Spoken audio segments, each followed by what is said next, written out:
All right. Hello, hello. I would like to thank you all for coming by and joining me on another Mergedworlds Sunday evening, which is my favorite project that I get to work on with this channel. So I thank you for coming and hanging out with me today and letting me do this. If you're new and you've not been here before, I have been writing and running the same Dungeons and Dragons campaign for over 30 years across several different groups, states, and countries. And this is a chance for me to come on and share that story with you guys. I have been sharing it now. We're almost at a year. This is episode 25. Each episode is normally between 2 to 3 hours. So there's 50 to 60 plus hours of this story already available on, of course, YouTube, where you're seeing it now. But it's also available as a free audio podcast on iTunes and Spotify. So if you'd like to go back and listen to any of the older episodes, catch up, definitely you can hear them there as well. If you do that, it would be awesome if you would mind giving it a follow on the podcast setting of your choice, iTunes or Spotify. Click it a like, throw it a review in there of any type. I'd be happy to have it. That type of stuff does help out. So thank you very much. So we are going to continue from where, of course, we left off last week. I'll do just a brief recap of what was going on. I'm very excited about tonight because we're totally going to get to what I think is one of the most iconic moments in the whole story. It's what literally changes everything. And if we go long enough, we may get to a point that's, surprisingly enough, actually kind of Halloween themed. When I've run this campaign for friends and such, around holidays, I always try to do something a little holiday themed in there. Obviously, there's no Christmas and Halloween on here, but something spooky. And reading through the notes, I realized we're about to walk right into one of those, so we may get to do that today. Skelzdale, I want to get some water, but my cat is on my lap, so I can't move. First world problems. I understand. I had a problem earlier because there was a cat, two cats, one sleeping on each foot. And I'm like, if I stand up, there's going to be an issue. Hey, Jim, what up, man? Let's see, who else we got here? Michael's here. Beast. Mystique. Hello, Teresa. Xbox. Colamos. Nick. Hey, Nick. Our newest member. Awesome. So I'm just here learning how to chat on my TV. Well, anything we can do to help with your TV, we will do. All right. So where we left off last time, it had been well over a year, almost a year and a half, since our four companions had kind of split up and gone their own ways to start their new lives. Darsh was the captain of his ship. He's been developing the islands that he had discovered as part of the adventure. That is now his land. Building a merchant business. He has some trade agreements with both the Minotaur Kingdom and several of the human kingdoms. So he is building a business there, doing pretty well for himself. Dandy and her boyfriend Michael are basically professional undead hunters now.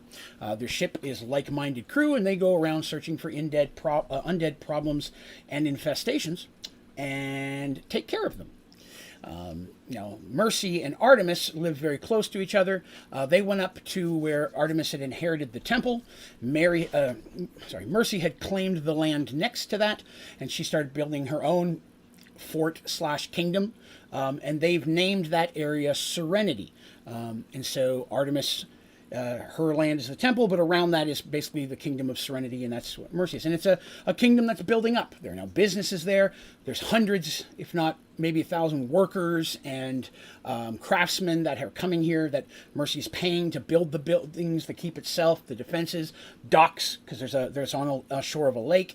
And of course, whenever people show up like that, people come from miles around to start businesses, food, leatherworking, cobbling, whatever. So a lot of the local villages are sending people there to, or some have even moved there and are renting or leasing land from Mercy, paying tax and such. And the kingdom of Serenity is starting to build. And I want to stress that because it is literally the beginnings of a kingdom, with Mercy being basically the queen. She doesn't go by that title. She doesn't try to claim the lands of the villages south of her. It's just that area around the lake. But over time, some of that could become part of Serenity based on life events. Artemis is there as well, chilling in her temple, building a massive temple over top of the hidden waters of healing underground there. And she has multiple clerics and Templars that are living there now as well. And that's really what's helped advocate the kingdom concept of Serenity to the surrounding towns who've been very oppressed for generations, because this is a good temple and everybody wants some high-powered healers around, when problems happen. So there's that. They, in the city of Paxawal, where many of their adventures started off, began back in the day, again, there was a temple there, and there were several, the head Templars, which was Brother Bart, Brother Lycos, and Sister Mara, have been allies in helping our heroes through their adventures. And Mercy and Artemis were having a little snack lunch by the river, were attacked by two elites, is what they're called. They're warriors that are deftly trained. They always come in pairs. They don't say anything, but they're very, very good at what they do. And they serve the kingdom of Oromon, which is far, far to the west. And that's really the only thing they know about Oromon, other than Oromon was coming here back in the past and enslaving and killing people. Mercy, Artemis, Darshan, Dandy put an end to that. So you can understand there's probably some animosity there. Soon after that, they learned that there was that two of those high priests back in Paxawal, Sister Mara and Brother Bart, had been poisoned in some way, and no one could heal her. And the temple was calling all high-powered clerics back to try to figure out if there's a way to heal them. Artemis is on that list, so her and Mercy went back. They contacted Darshan Dandy, and they found that the only way they can heal it, potentially, is this special rare herb called the Sovereign's Breath, which only grows on the graves of elven kings. So they went into the elven kingdom, which doesn't like anybody, to try to see if they could get that. Of course, they were stopped by elves and ships and said, hey, you can't come into our waters.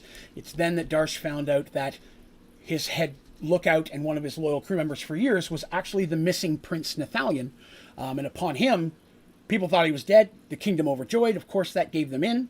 And at first, the elves did not want to give him the Sovereign's Breath, but Nathalion has, due to lineage, claim to it. So he said he wants to give it to them, but it was in a graveyard that had been overtaken by evil, and the elves had been unable to deal with it. So the deal was made that if the heroes go in there, and they can wipe it out, they get to the Sovereign's Breast, they can have it. They were doing that, and the whole thing was an adventure based on were creatures. There were were crocodiles, were bats, were rats, were wolves, until they got to the very boss, who was a were lord, and it ended up being the eldest Prince Tastadil, Nathalion's older brother, who actually was the were lord and had even killed their mother to cause strife between the humans and the elves. Fighting them and defeating them is what they did. Now, the one thing I made a mistake on, and I want to apologize, because this is me making a boo-boo. I get that. Sometimes when I'm going back to the stories, I'm going through the notes. Some of this is from 10 years ago, and I may miss or make a mistake there. So I do need to correct one part of that story that I did not say last time, and that is, once they arrived at the graveyard, it turns out that someone else from the kingdom had come along as well and joined them. And I completely blanked on this. But that was the youngest son, Pontius. Pontius, who has a big panther-looking pet. He's like a bit of a ranger himself. He was there helping them. This was totally on me. I forgot that he showed up at the last minute. And the reason for that is, the reason I had him in the story is because they just killed the crown prince. And even though Nathalion is another prince, his word against theirs, with all these elves hanging out here, that could be, construed as, well, how do we know, he wasn't evil and they just shoot him.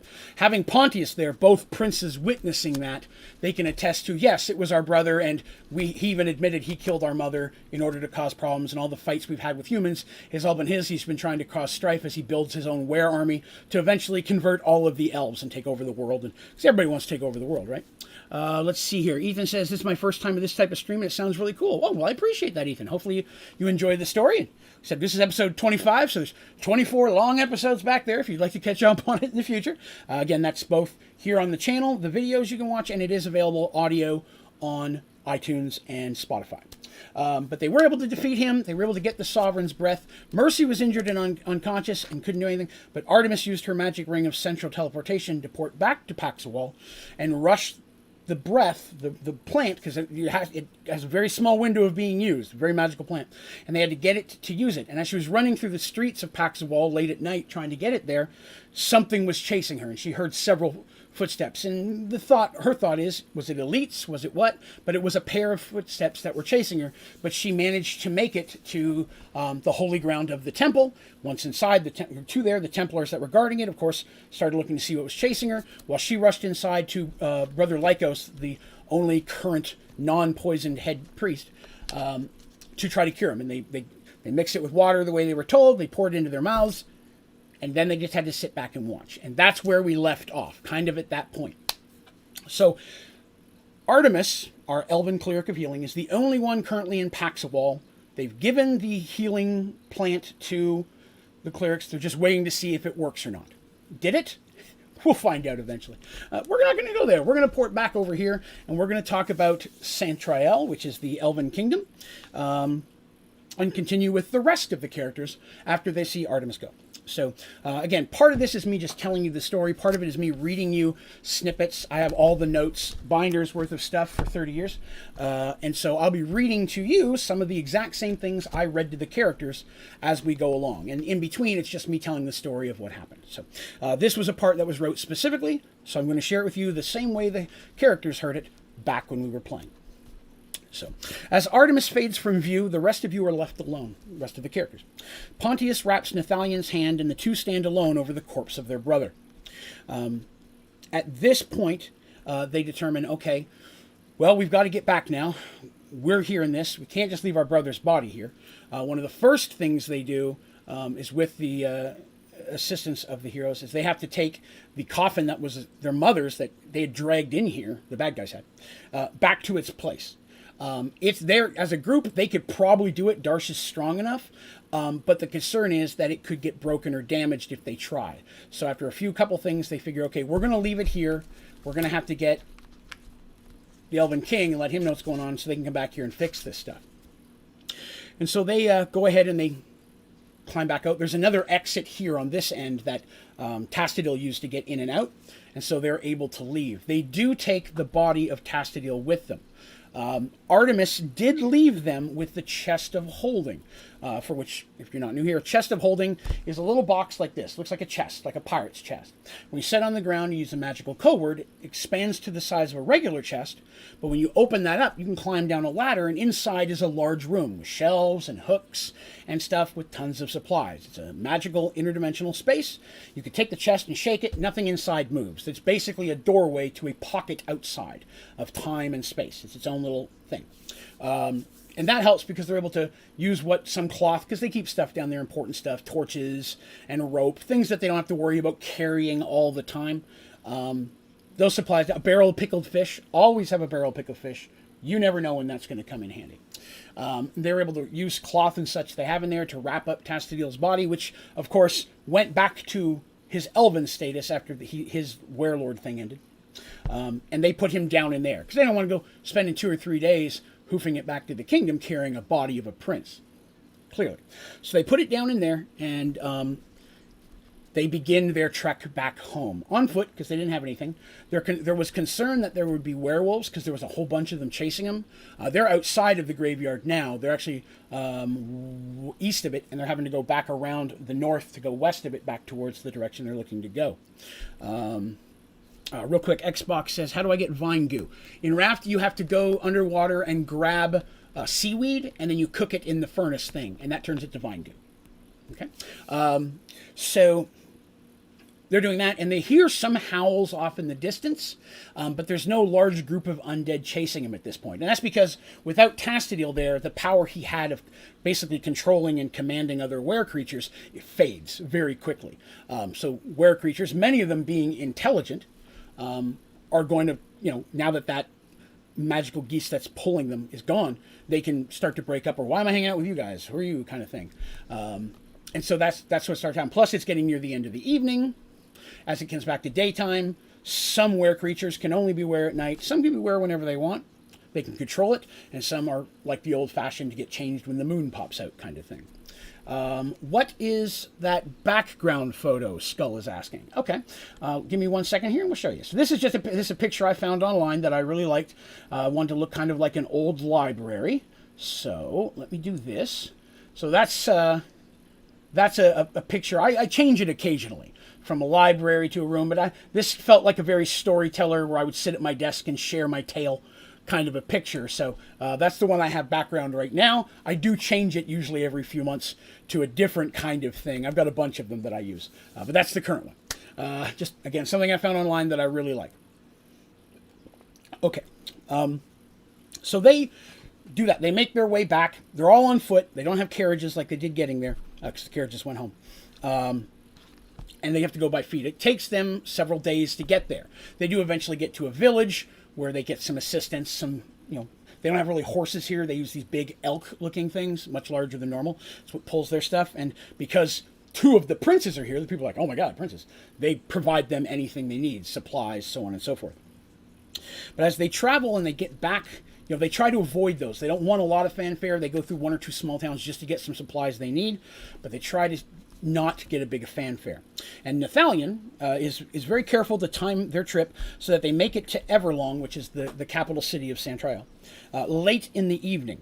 Okay, they want to get there at night, so there's not a lot of fanfare. They don't have to explain things. All the princes have been missing for several days. Everybody knew Nathaniel went with them, but Pontius and Tastiel are both gone, and they're going to have to explain what happened. They don't need a large group of people there. So as any guard that they come across immediately allows passage as soon as they realize it's the princes, and they're then rushed inside.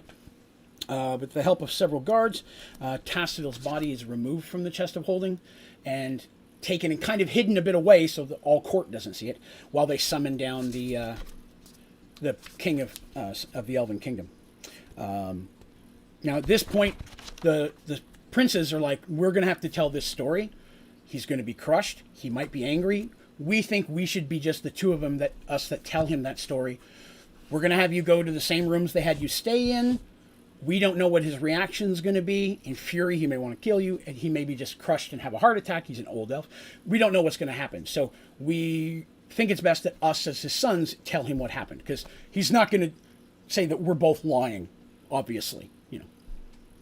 So everybody else, Darsh and I'm like, okay, that makes sense. And some of the guards escort them to their rooms and then stand outside to protect them, keep them prisoner, and like normal. And they kind of just hang out inside. And they rest, because if they got there late at night, they rest until the next day. They don't really hear anything. But the next day, they are woken up and have been summoned to the dining area of where they had meals with the king previous. It's a large room, but still the dining room for the royal family. For big events, there's giant rooms of celebration and dance halls and stuff. But this is where they normally eat. Our dining room, it looks like a small palace to the average person, but for elves, they arrive to find both, of course, the king and then both of the princes there, one seated on each side. And they're asked to sit in front of them. And the sovereign, you could see, he just looks ragged because he doesn't go by the name king. He's the sovereign. He's just looked. You could tell he hasn't had any sleep. He's been crying. He's lost his son. Not only that, he was told not only did he lose his son, but that son was responsible for the murder of his wife 20 years earlier, that caused strife between him and his other sons, and that all the blaming he's been doing on humans, and there's been death caused by that, war and fighting. All of that was based on his own son's treachery. So that's a lot to take in one night, I understand. So when they arrive, it's the sovereign that speaks first. He does say to them, thank you very much for helping my sons, and he kind of chokes on a little bit, return home, and thank you for ridding our holy graveyard and the resting place of my wife from the, and again he chokes, forces that were had taken it over. As I've spoken with my sons, they've told me everything that's happened, and I'm going to be honest, I'm completely crushed. I am torn to learn of this betrayal and everything else that's going on, that went on there. The death, the strife, The anger at the humans, completely misplaced, usually. Still humans. You've done so much for us already, but there is one more thing I would like to ask of you. Mercy, okay, well, what can we do? Yeah, of course. What can we do to help you? We understand this is a serious issue you're going through, horrible sense of loss. We're happy to help you in any way that it can. And he said, and the sovereign says, I would ask you to lie. This is not something, as an elf, we're not lying people. It's not something I ask lightly.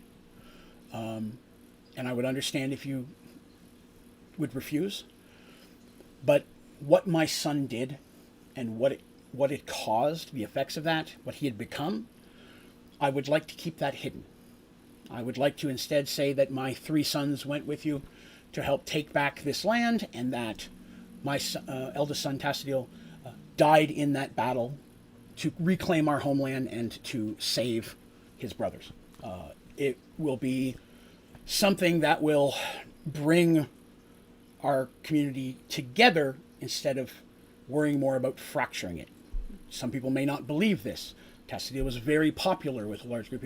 If it's like, oh no, he was a betrayer, that could cause some type of issue. Maybe then I have to worry about, oh, maybe the prince is assassinated. There's a lot of talk that could happen. Whereas if he died heroically, saving my sons and you, helping them on your quest, that is something that I feel would be much more beneficial, and would enable me to, and he kind of thinks of his wording, choking on it, reach out to the humans.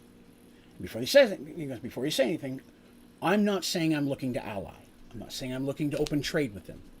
But we have been very harsh in our dealings, and we've been very, he goes, what's the word I'm looking for? Militant in our response to their requests. I would like to at least bring that to a sense of peace. He goes, well, I understand they're not the ones that murdered my wife now. There's still a lot of anger inside of me that's going to be hard for me to just let go. But I would like to end hostilities, and I'd like to reach out to the King of Arduel, King Christopher, who's a friend of our heroes, to at least bring some form of peace to our borders. Because I think that's time, and I think enough anger and combat and death has been brought by a false narrative. The heroes have no problem with that. Our characters are like, of course, yeah, I've got no worries about that at all. That'd be perfectly fine. We understand how important that is. As leaders in communities of ourselves, bringing people together instead of splitting them, 100%. We are happy to do that. And you can tell that once they tell this, the sovereign is very much like, whew, okay, whew, thank you, good, because he was worried. These are humans and minotaurs and Kender. How do I know? He doesn't have a lot of experience with them recently. So they agree to keep that and that story, and they say, okay, cool. He goes, the burial of my son will be in 2 days, the official funeral, and then later that day will be the basically crowning of Pontius, who's the second child, the one with the panther, who's sitting there, as the new crown prince and heir to. Part of our tradition is that a new one cannot be named until the other one is laid to rest. So we will be doing both of those days. As your part in this, I feel it's important as a step towards bringing peace throughout the area to highlight that you were part of this. You helped my sons do this. That while I understand it was your mission, we make it more about that. I would like to, bring you in and have you accepted. Will you please stay for the funeral and the coronation? It would definitely be something we'd appreciate. And again, they're like, yeah, sure. In the back of their head, they're like, well, we really want to get to Paxawal and find out whether or not all of this worked. And Mercy was even considering potentially teleporting back to Paxawal with her ring now that she's healed up and conscious. But they're like, okay, we could understand how that important that is. And the one person in our party, the elven cleric that would be liked the most, is gone.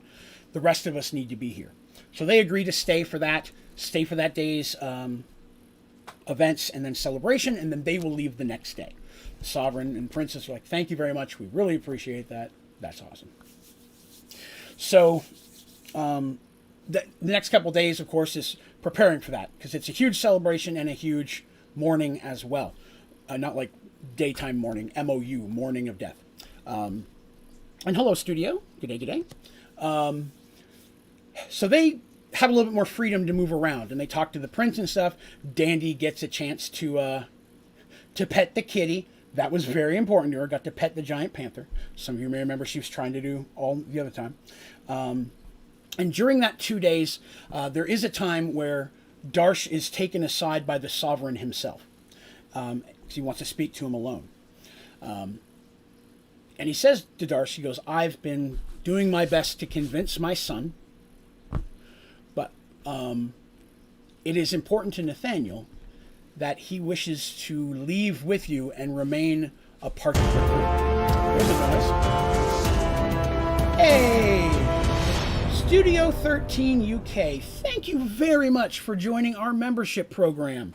That is awesome. Wow, that's like 5 in a week. Thank you very, very much for that. We really appreciate you joining up, being a part of that. I think that may be the first ever membership that signed up during Mergeworlds. Maybe not, but I'm thinking it is. That is awesome. Thank you so much. Now, if you're not a member of our Discord channel yet, if you go to my website, Onlydraven.com, there's a link near the top of the homepage that'll take you in there. Sign in there, and if you're already in there and you're under a different name, just shoot me a message, and I will have you bumped up to membership status on the Discord as soon as this stream ends for you. And we'll get you all set up there so you have all access to that as well. But thank you so much for joining up, part of the membership program. It opens up, it puts us one step closer to getting our second Minecraft server for the members. That's pretty awesome. Yeah, Mystique thinks the same thing. Yeah, I think it's the very first membership we've ever had happen during Mergeworlds. So that's cool. Thank you very much. I really do appreciate that.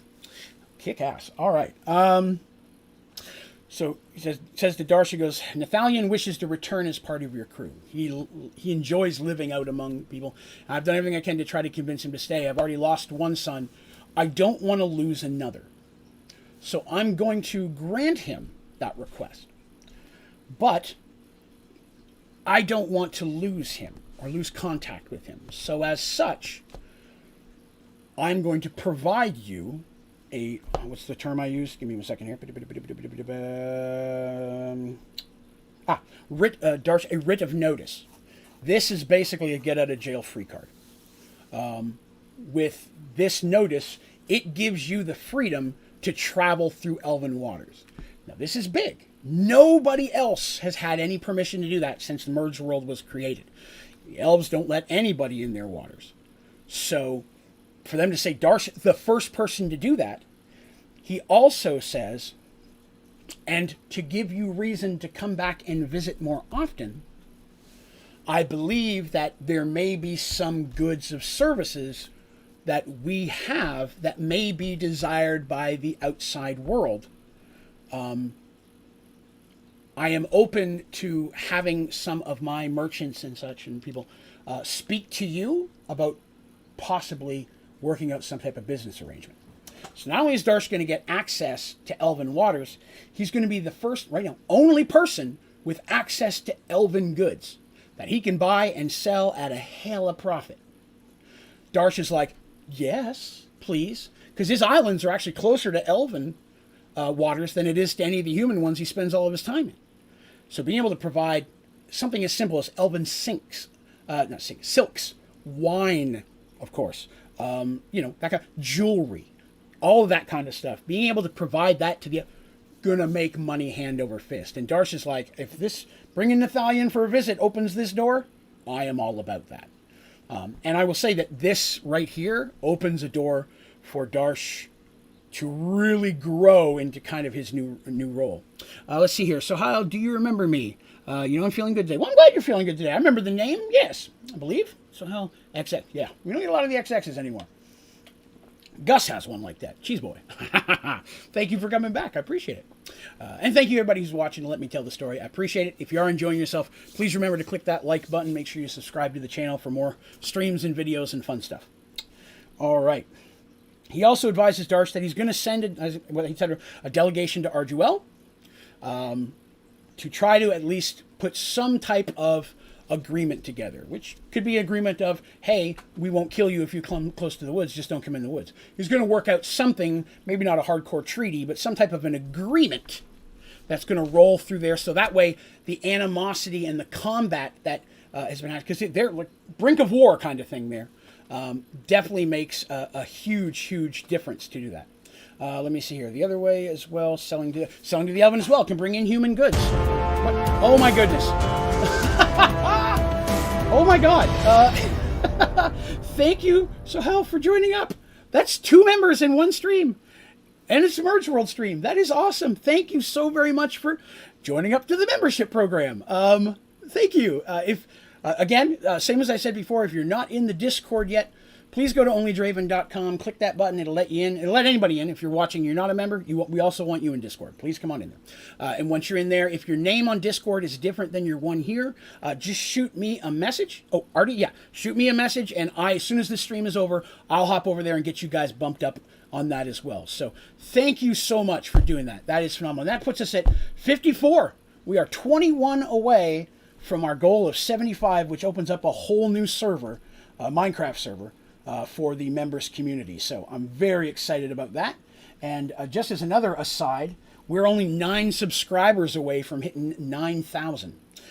So we'll very likely hit that today or tomorrow, and be less than 1,000 away from 10K, which was my goal for the year. So this is all coming together nicely. Yes, maybe a little speechless there. Thank you very much, both of you, for joining up today. Awesome. Okay, so yeah, Darsh is open to that, and everything seems to be everything's coming up Darsh in that end there, because now he's got a lot of hookups. Buy and sell elven goods, maybe bring in human, dwarven, minotaur goods as well. How many shots do I owe? That's a very good question. Let me see. I owe, shot-wise, 18 shots from donations, and it was 8 members, so it's another 8, 26 shots. Clearly, I'm not going to do that all at one time. But yes, I owe a lot of shots. I've been keeping track of it. I have been keeping track of it. And hopefully after the surgery tomorrow, I'll be back to being able to take some shots again. So thumbs up for that. I'll start working these off. I owe you guys a lot of drinks. All right. Okay, so we're in that. Now those 2 days go by and we get to the day of celebration. Tassidil's funeral and Pontius's coronation to crown prince were held the same day.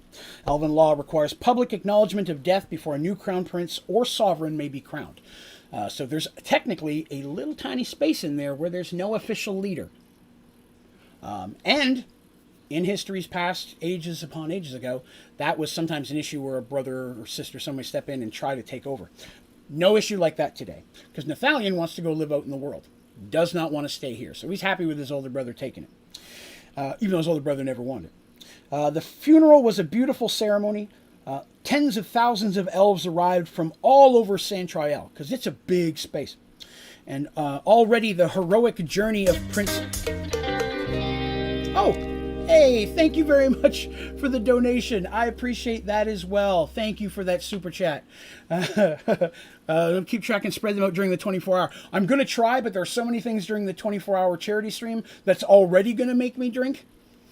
I'm already going to have a ton there. But I will try to work some in. You're good, Turtle. I actually got 2 new members during this stream already today. That is kick-ass. All right. Keep losing my spot because I'm so excited. Okay. The heroic journey of Prince Tassadil to take back the graveyard and help his brother's allies had spread throughout the kingdom.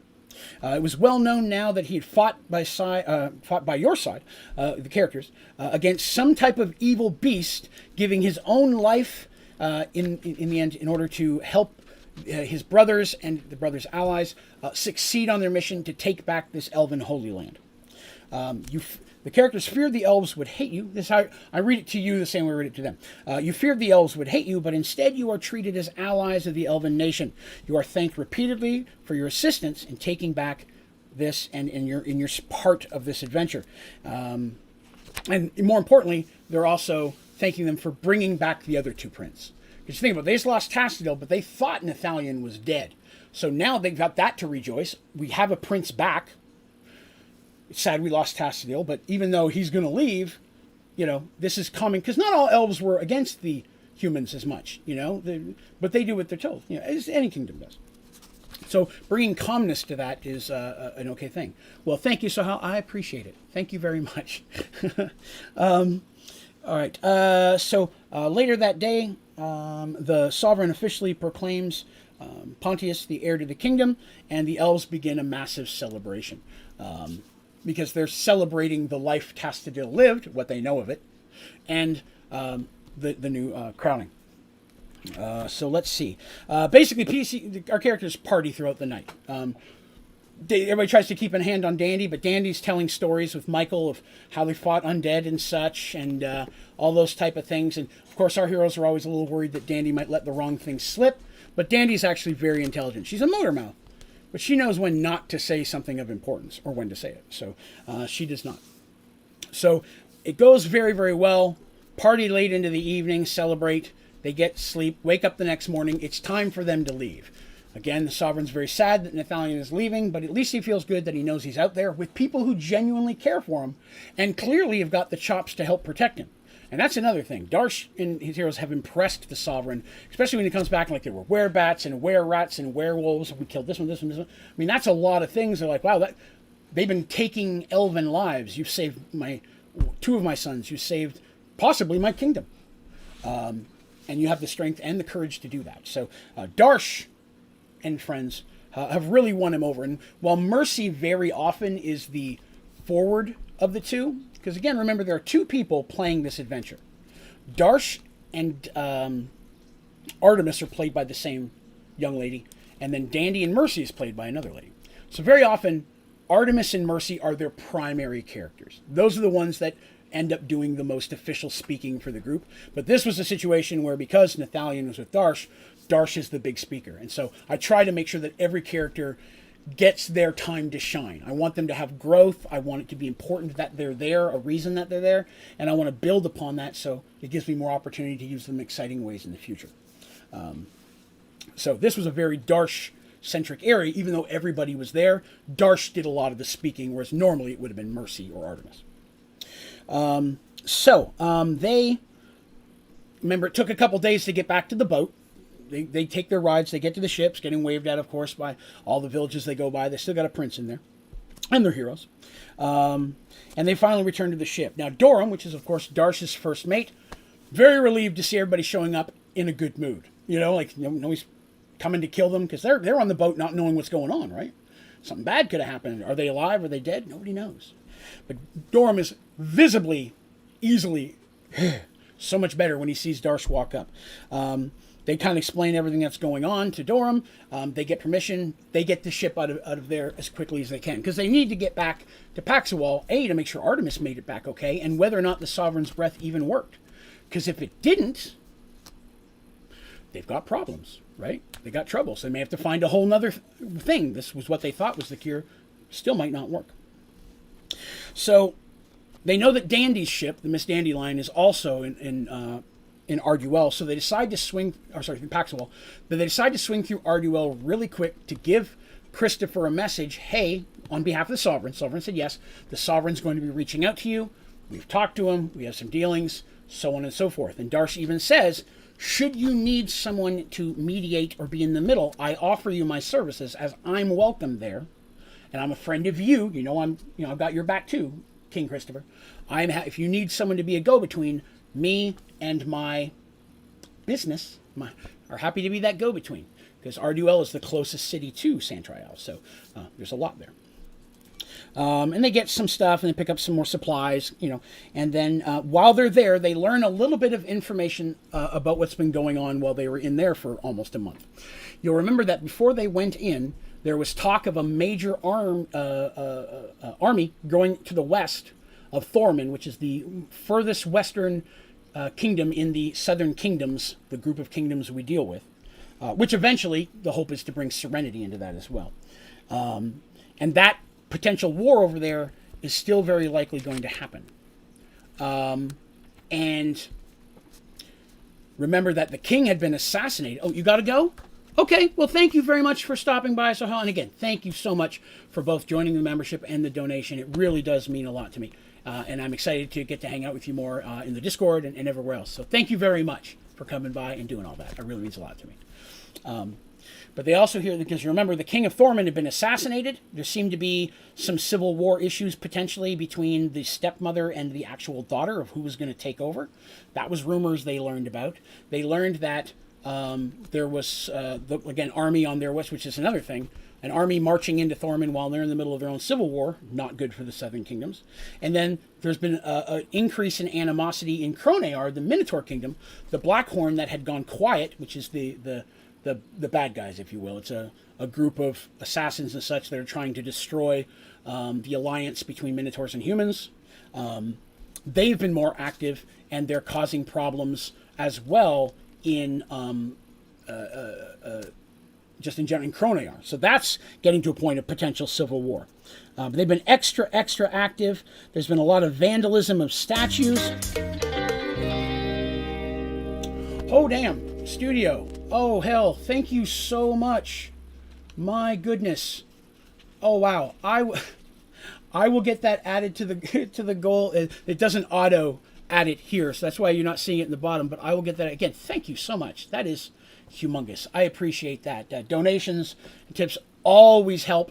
I do my best to put them back into the channel. New games, new software, new equipment. So I thank you very much for that. Yeah, and the goal we're working on, I'm going to have something for us by the time I come back from my surgery. Because I've got some ideas that I thought of today. I'm just weighing a couple of them. I have to look into some things. But I think I may have a cool goal. The goal may end up being more than 100. But it may be something really cool for the channel. And that is huge and is going to go towards that. So thank you so much for all of that. Yeah, 100%. Thanks for the Sky Factor 4 tip. You are very welcome. Thank you. I love how you end up looking around and surprised every time. Well, there's different noises and notifications. And there's a delay of it popping up on the stream. It actually pops up on the YouTube first. So I've got two monitors here. And I'm like, okay, which one went off? Which sound meant what? I'm trying to figure out what's going on. Let's see. Elbow Dad. Wow, I was lurking. That scared the hell out of me. Yeah, me too. Because I get noise and I'm like, oh, wait, which one was that one again? I was actually working on setting up the Extra Life stuff as well. That's got its own sound clips for Extra Life donations. So Extra Life is 2 weeks from yesterday. We got 13 days until the 24-hour stream. That's getting close as well. I am going to hook up a bunch of those shots on the Halloween stream, which is a long stream. I'm hoping to do a bunch of catch-up on that one. So, all right. Okay, so we did that. Vandalism of statues and things is set. So they then leave Arduel, booking it as quickly as they can to get back to Paxual. And the voyage to Paxual is uneventful. Okay? They make really good time to do that, to get bumping. Parkinson's surgery 6th of November. Oh, well, I wish you the very best. I'm having my 3rd kidney stone surgery in the morning, potentially a 4th one in a few weeks. Don't know yet. Depends on how well tomorrow goes. So yours is much more serious. I wish you the very best for that, and hopefully a very, very strong and quick recovery. Wishing you the best, studio. Yes. Okay. So they make time to get to Paxual, and they get good time, and they make it there without any type of issues. As soon as they park, they book it, of course, for the temple, and leave Durham to get everything set up. So Dandy, Michael, Darsh, and Artemis are going. Nathalion's on the ship, which it's a little bit weird now because Nathalion's a crewmate, but he's also a prince. So there's a little bit of a weird dimension there that things have to that people have to deal with. So, Draven, did you see the kidney stone link I tagged you in the Discord? Yes, I had commented that looks exactly how it feels. A jagged glass sharp thing. Yes, I'd never seen one up close. That was rough, but I appreciate you sharing that. That was very cool. Okay, so they make it to the temple. When they get there, they immediately they notice the second they get to the grounds of the temple that there's a lot more Templars walking around. And for those of you who knew, a Templar is basically a knight of the church, not necessarily a paladin, which is different. You know what I mean? That's harsh. That's way more powerful. But a Templar is could still be a paladin one day, but it's someone who is militant but they're very religious, and they have a calling to the gods themselves. And so the Templars themselves of the church may have a specific god that they follow as well, and they'll have a common outfit of armor set, but it will have colors and symbols of the specific god that they follow, because that can matter in different situations. And to answer your question, we are 7 away from 9,000 subscribers. I got keeping that over here because I've been watching it all day. So yeah, when I just hit 8,000, yeah, man, I remember when I hit my 1,000 and how blown away I was. My 1,000 originally. But yeah, we're getting close to hitting 9,000. The big goal is to try to hit 10,000 by the end of the year. We are on pace to cut it close, but we should be able to do it. So excited about that. They see all these extra Templars, but the Templars, they know these guys. These guys have been living in the temple back and forth for years. They're pretty famous in the area. So as soon as they realize who they are, they let them in and take them in. And they're very quickly brought to see Artemis in a room where she's eating with all 3 of the head priests. Both Sister Maya and Brother Bart are healed and hanging out.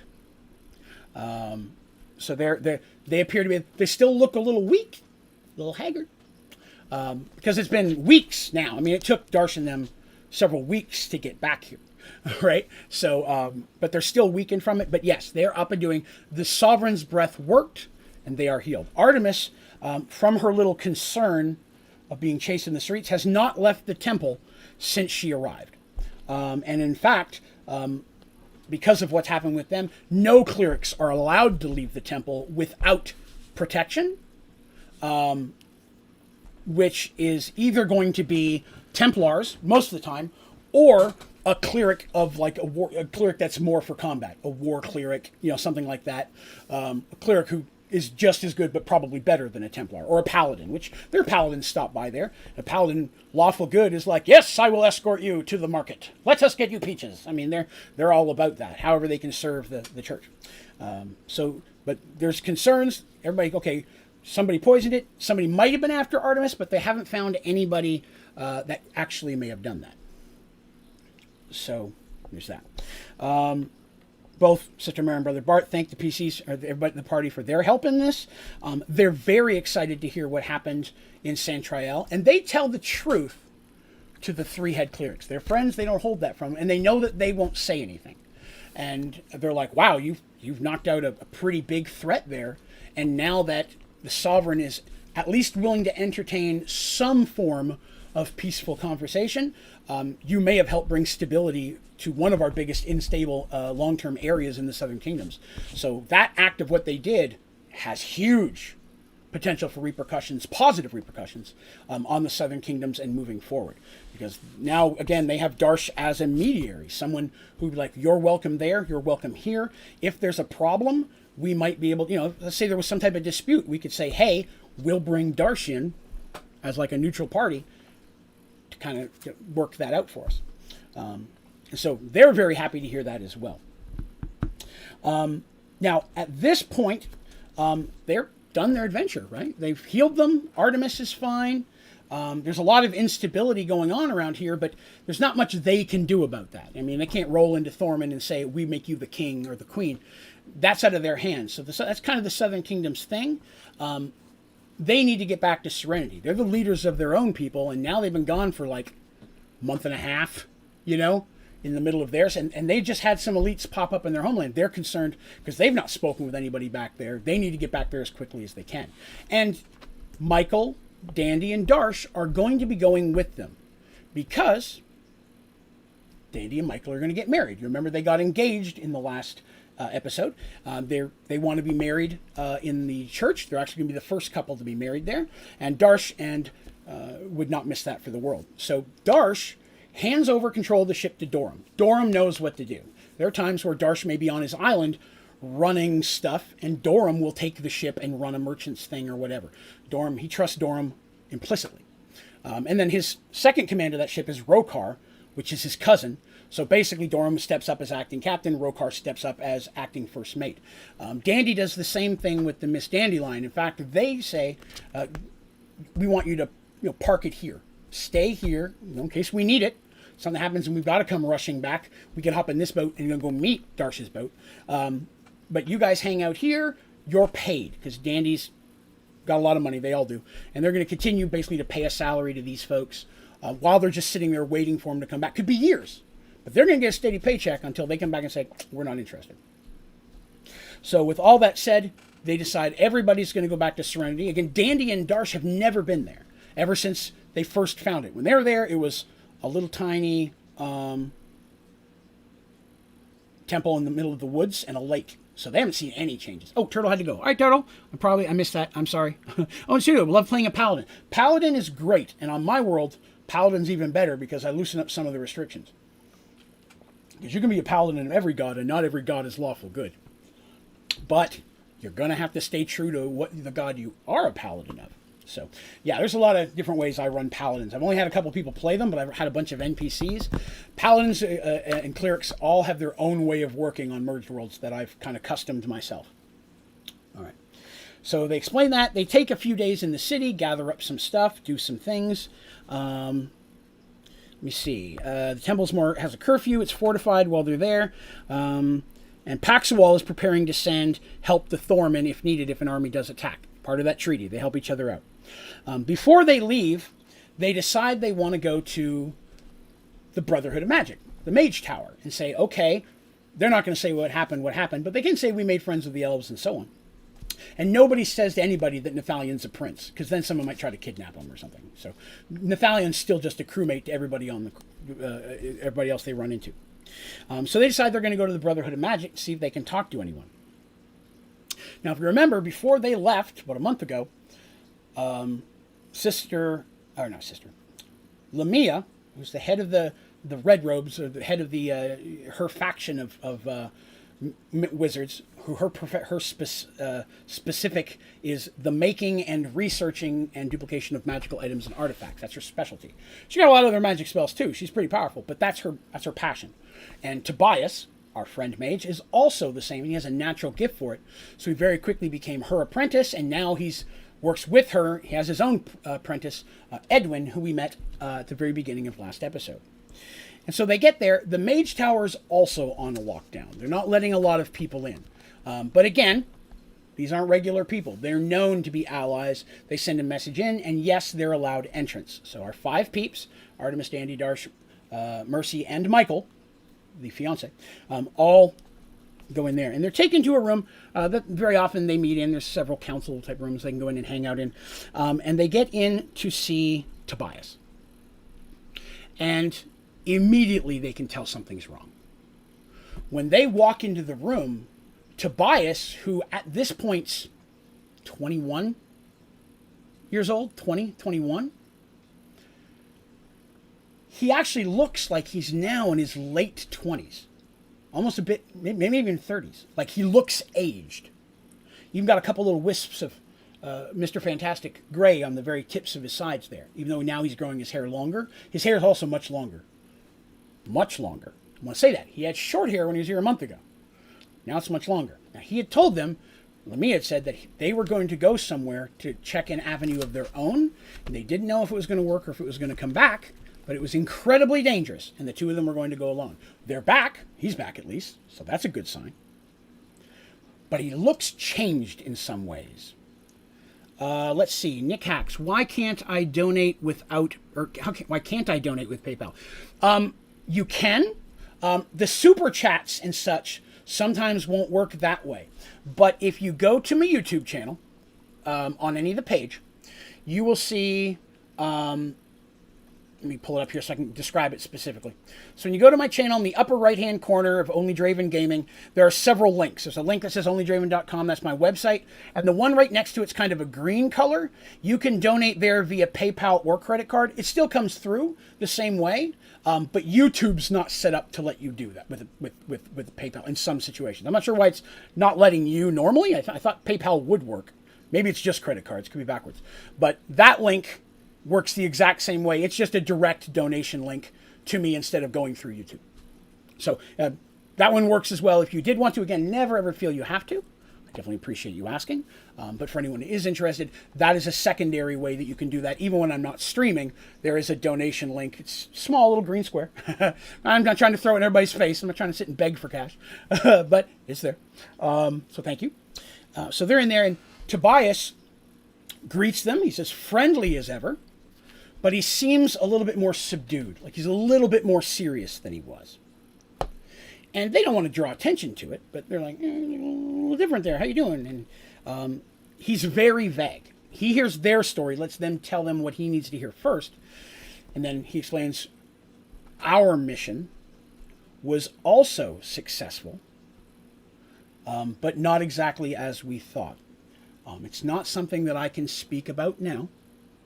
And unfortunately, Lamia could not be here to speak with you either, because she's also dealing with some things. It was not an easy trip for us. But he says, we're doing our best to help the Southern Kingdoms in this situation going on. We are not a big fan of Oromon either. And so he explains that the mages and stuff have been trying to scry, right, using magic and such to look past Thorman to see what's over there, right? Like they want to say, okay, what's this? Is there an army there? And what they found is they can't. Even some of their most powerful... Thank you very much, PS Gamer, for the sub. I appreciate that. Thank you. Thank you. I appreciate you doing that on the other account, Xbox. Thank you, sir. But he says, we can't. An incredibly powerful magic will not let us look west past Thorman's border. Its border is as far as we can go. Something is blocking us. Hey, Nick. There you go. Thank you very much. It went through. Thank you very much for the donation. Again, I really do appreciate that. That, like I said, not only helped to unlock things for the community and such, but it's also very, very helpful, especially in these tough times. And me being out of work for almost 2 months. I highly appreciate it. Thank you so much. And that, when he donates that way with a little link, it actually does update the donation goal. So it actually kicks in automatically when you donate that way. Super Chats just isn't set up to work through Streamlabs OBS at this point. Although they've added some new YouTube links, which I'm excited about to check. But I do appreciate that, Nick. Thank you. So he says that a lot of things are going wrong here. They've heard about the stuff going on south in Croniar, but their bigger concern right now is what is this army gathering to the west of Thorman? Because, again, nobody wants a hostile enemy on their border. Thorman has that. As such, Paxwall basically does, because if they march in there and take over Thorman, now Paxwall has an enemy on their border, and they don't want that. Paxwall's in the middle of all of this, literally geographically, which puts them in a good spot, but it also means they have to support everybody on the border should somebody be coming at it to make sure that that wall of allies stays strong. And Paxwall is the largest and most, I guess you could say, equipped and military group of all of the Southern Kingdoms. Except for, of course, Firemoon, but Firemoon has no boats. He's landlocked. So for him to get down here, it's a march, but the Knights of Firemoon are an incredibly powerful group. So in a large-scale war, and they can get some of them down here, they'd be overwhelmingly beneficial. There has been no word from Oromon, not that anybody's ever really talked to them. Oromon does not communicate at all. Okay, there was a delay on the Streamlabs showing me subscribe. Yeah, there's always a little bit of a delay there because it has to click in and then it has to send it from YouTube to Streamlabs and then Streamlabs has to send it back. A little delay on there, and members, for some reason, it's a really long delay on that one. I don't know why. But what he says is that Tobias and his teams is taking a team to try to investigate what's going on in Oromon. Tobias, at a young age, has very quickly become a very important mage in this area. He's gained power quickly. He's known to be incredibly good at what he does, especially the magic items and artifact stuff. But he's someone that they can trust, and someone that Lamia really trusts. Obviously, it's the only person that she took with him on this important voyage they took that somehow has messed with him. And he's not as chatty and lighthearted as he was. He's still very friendly. He's not like he's gone emo or anything, but he does have. He just seems a little bit more subdued than he used to, almost a bit more mature. So they say they're going to be trying to do that, trying to see if they can do a bit of a recon. So him and his team are going to try to magically port over to an area and see what's going on. But he does say he will do his very best to try to make the wedding, if he can. If he's back in time, he's going to try, because while he himself he has some teleport magic and such. It's not as strong as some of the others. So yes, so at that point, the only other thing that they learn, this is another important thing that happens that they're learning. Dandy, while she's here, decides to make a quick trip by Galen One Eye, see how the Thieves Guild's going. And when she goes to the butcher shop that she knows is the common entrance, the business is completely closed down. And it looks like it's been ransacked. She starts going around flashing what would be the guild thieves sign and such, and she gets no responses from anybody, which is also very strange. She tries this for a whole day, trying to get attention, going to the areas she knew it, and then finally in an alley, one of the rogues that she recognizes kind of flashes the sign back and whispers her into an alley kind of thing. And he says, "Don't do that." And explains that there was a guild war. Another thieves guild came in and tried to take over the city, and an assassination was attempted on. Whether Galen's alive or not, nobody knows. But something came in and tried to, like in literally overnight, try to wipe out the thieves guild. And Galen's gone. No one knows where he is. We just know that we don't know if the people attacked him or what's going on. There's not a lot of thievery going on at this point, but flashing that makes you a target. This guy is someone that Dandy's talked to before. She knows him, and in the same regard, this guy knows Dandy and knows that he's kind of a favorite of, she's a favorite of One Eye's. And so he's putting his own life on the line just by coming out of his hiding to let her know. And says, do not use any of the thieves, do not show any type of affiliation. At this point, we don't know what's going on. We're just all kind of staying hidden until we hear from One Eye or hear that he's dead. And then we got to figure out what to do. So they return to the temple, and again, they're preparing to head back. They know that there's going to be a caravan leaving in a few days that's going to be going to Serenity. Because again, almost monthly, a caravan goes there, and next month one comes back, taking supplies, workmen, stone, things they need to build in Serenity that they may not have here. And then stuff comes back as well. And while they're there, they're pleased to find out that Zack and Twill are visiting. Zack and Twill, you may remember, Zack is a elven gentleman, and Twill is a kender. Zack is actually a dragon, and they go around mapping this new world. That's their adventure. They like to go around and provide maps. And they stop in here very often and give copies of the maps to be added to the library here in the temple, because that's where the big library is. And they're very... Like, they're good people, but they stay neutral. They don't get involved in a lot of stuff. They're just on their own adventure, going out mapping things. And again, they're invited to the wedding, and they're very excited, and they say that they will do their very best to arrive as well. They don't see any reason why they couldn't, so they look forward and would love to go. Zack shockingly said, "I've never been to a Kender wedding." And Dandy goes, "Me either!" And they're all a little chatting about that. But while the two Kender are chatting, Zack talks to Mercy and Artemis and Darsh, and talking about what's going on, and he says that they've never been in Oromon's border.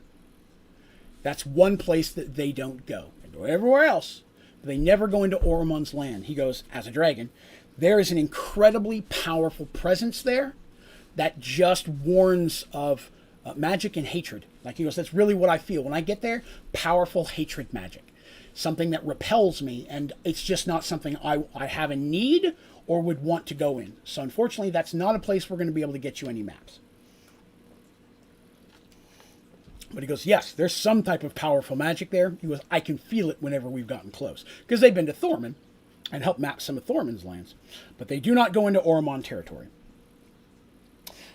So they say they'll make it to the wedding. That's cool. So a few days later, they join up with the caravan. It's time to head back to Serenity. Awesome. They hop in. The caravan technically works for Mercy, so this is great because she's able to stop in with, and kind of oversee some stuff. Maybe even buy some extra stuff while she's there, right? They got the chest of holding. She's carrying some bank. Plus, they've got a huge savings in the temple itself. They leave a chunk of their money there. So she's like, hey, we'll add this and this and this to the order. Let's add 2 more wagons full of stuff I want to buy. As you can understand, the merchants in Paxwell are like, okay.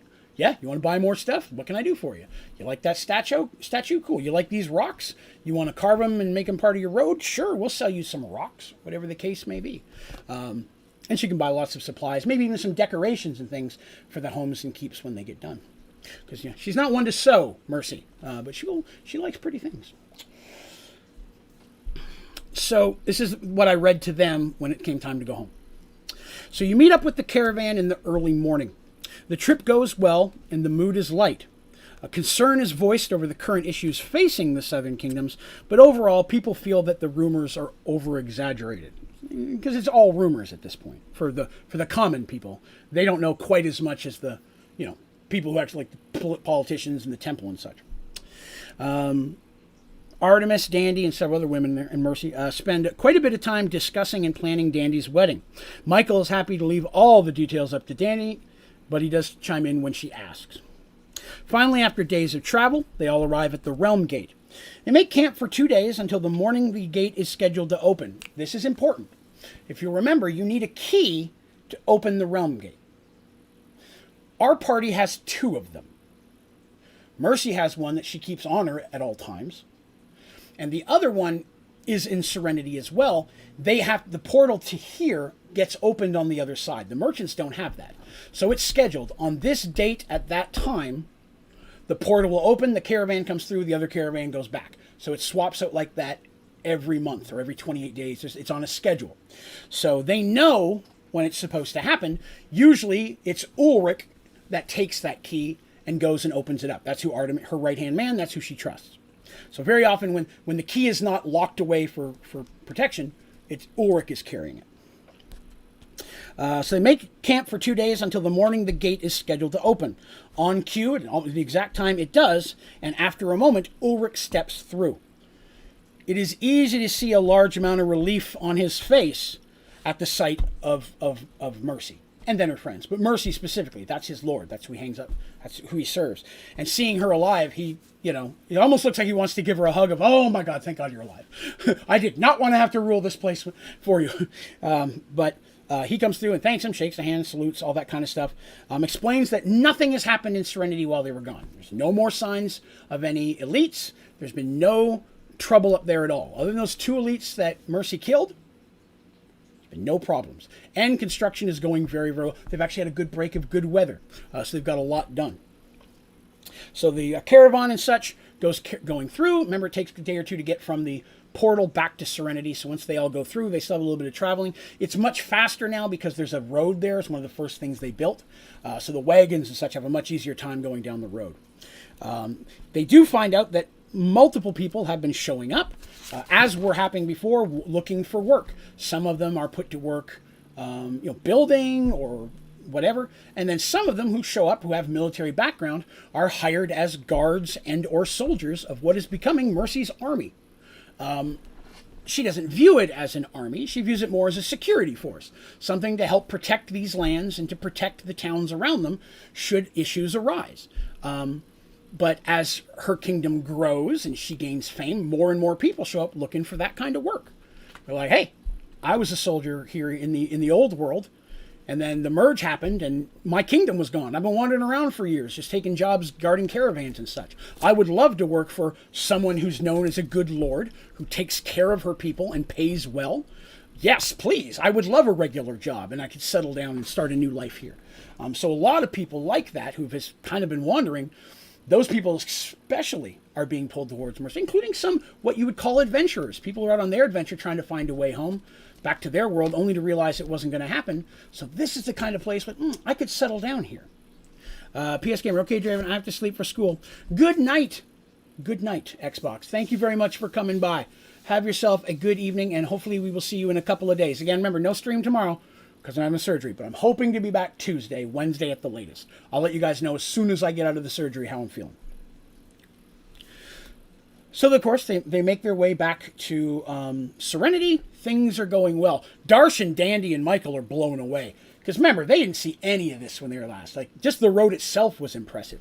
But they show up, and it's a city with a big castle being built up on the hill overlooking the lake. I have art to show you about that very soon as well. Because I have a very bad drawing of what the land looks like around it. That I found. I just got to get it scanned or take a picture of it and pop it up there. A couple of those days. Good night, Flower. Yes, see you very soon, hopefully. Are the teas for sale and delivered to the UK? Yes. Everything on the ODG store sells, ships to, I think it's like 140 different countries. UK is one.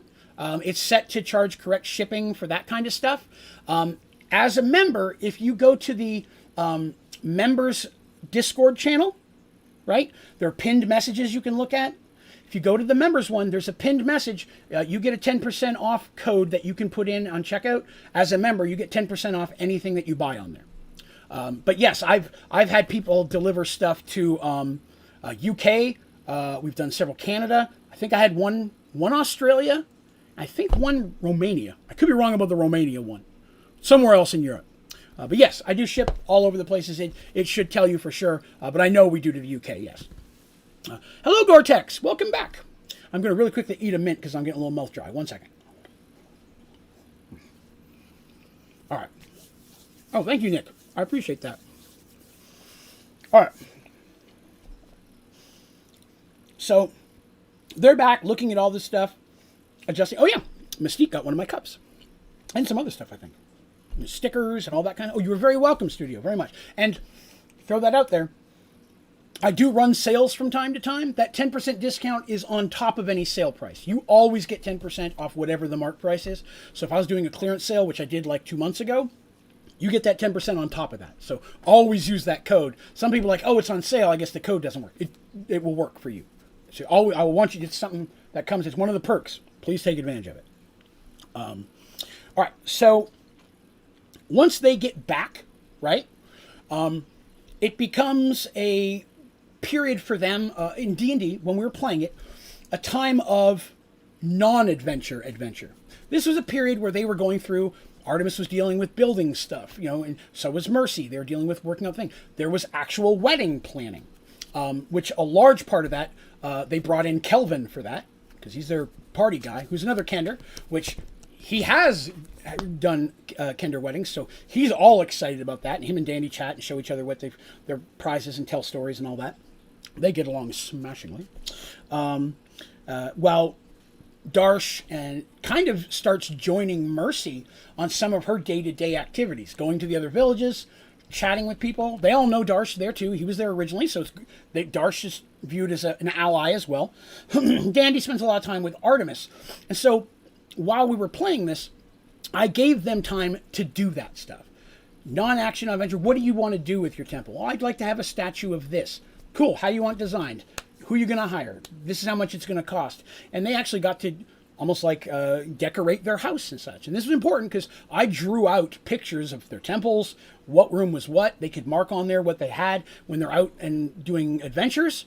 A lot of times when you're playing D&D and you find a dragon's hoard, there's coins and weapons and armor, and that's awesome. But you may find a banner, gold-laced decorative banner, a silver embossed mirror, things that a lot of times you just sell, right, for money, but they can take it home and actually put it somewhere.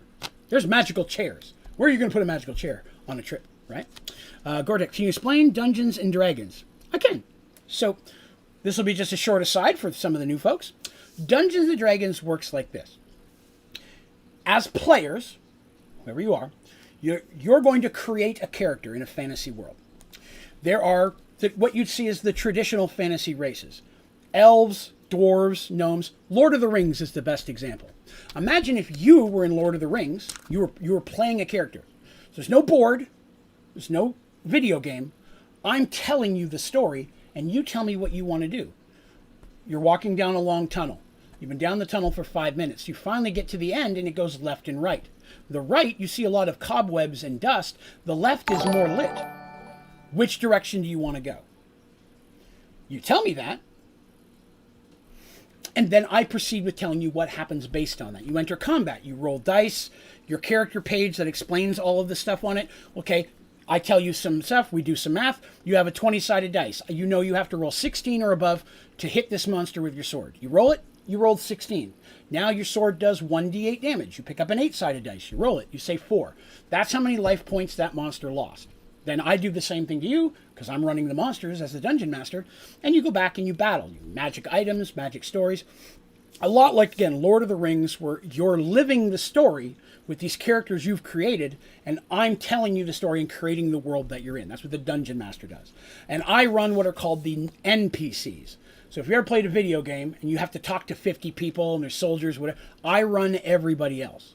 So all the allies, the minions, the shopkeepers, the president of this country, I'm the one that runs all of those. So when we're playing, you're talking as that character.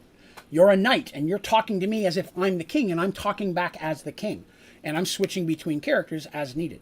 So you actually get to act it out and role play it. Again, a lot of it's dice. There's random stuff to it. As you get more, you gain experience points, like just in a video game. As you level up, you gain new spells and abilities. If you're a wizard, you get new spells. If you're a warrior, you get better with your sword. So a lot of that kind of stuff goes into it. I've been writing and running the same storyline for almost 30 years. So I played with a group of people, and then I moved. And the new group of people I played with, I continued that story. And their characters saw the old characters as historical figures. So that I now run as NPCs, they're people in the world, but now this snow group is doing a thing. And that happens several times. So in my mind, it's one long cohesive story. But for each of these groups, they only know their part that they lived with me and what parts they've learned through their adventures. So kind of like that. Is it like that game from the regular show that they hated? I don't think I've seen that, so I apologize. I'm not sure. I'm not positive about that. But there's a lot of D&D stuff on the channel, out there that you can watch. Videos, Critical Role being probably one of the most famous ones. I'm going to be bringing some more live D&D stuff to the channel next year as well. Once I get through this and everything going on right now, I have some more D&D themed stuff that will be coming into the channel as well. Not taking away any of the other stuff, just adding more new things coming in. Okay, so again, during this time, oh, you're very welcome, Vortex. During this time, they're doing kind of that stuff. So some of the things, the planning of the weddings going on, dealing with issues such as hiring cooks, servants, deciding who's staying where. Both Darsh and Dandy end up staying at Mercy's Keep because there's more room. In her house, she's got a little house they built while they're building the castle. And the castle's about ready to start being moved inable, which Mercy's very excited about. It should be done here within a week or two. Mercy and Darsh are out traveling around, visiting the different towns, because Mercy does that regularly. Any problems, everything going well. She doesn't rule these towns, they're neighbors. But she has trade agreements with many, and she's trades, not agreements at this point, but she does trade with them. She's allies with many of them. Some of them are okay with her, but don't want to be involved. Some of them are all about her and love the fact that she's there, overseeing them, to kind of protect them. And there's been issues with a pack of wolves was attacking livestock. Mercy and her men went out and took care of it. Some ogres attacked a village. Mercy and her men went and took care of it. So these are things where they become very beneficial, but they're not paying taxes or anything yet.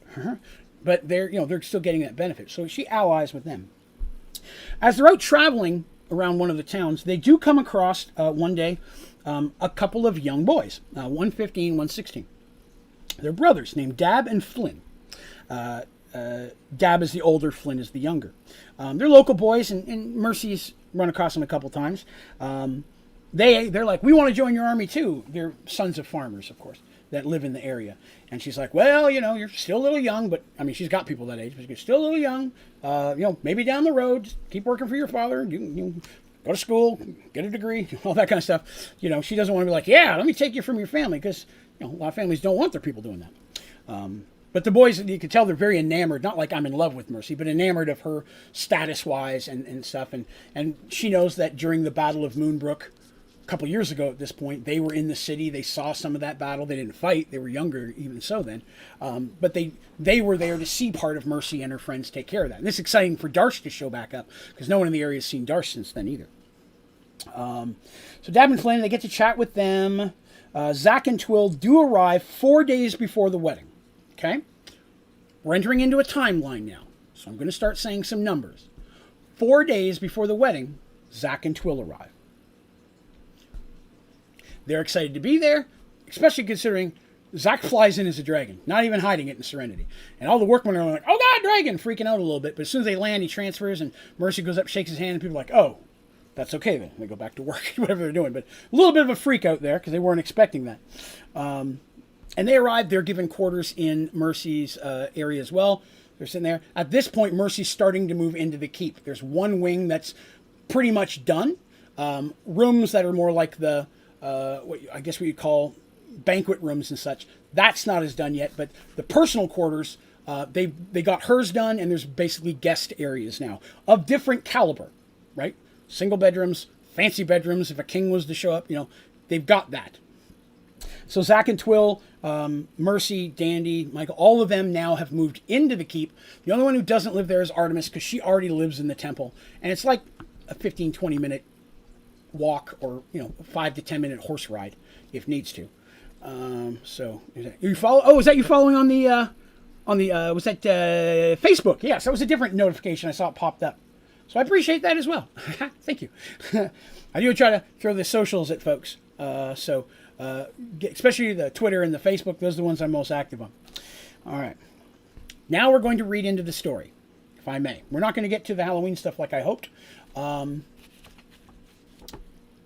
might do an extra Mergedworlds stream next Sunday. It would be the 1st, like the date, the 1st. I might do an extra Mergedworlds next week. Let's see where we get. See where we get in the story, and we'll think about it.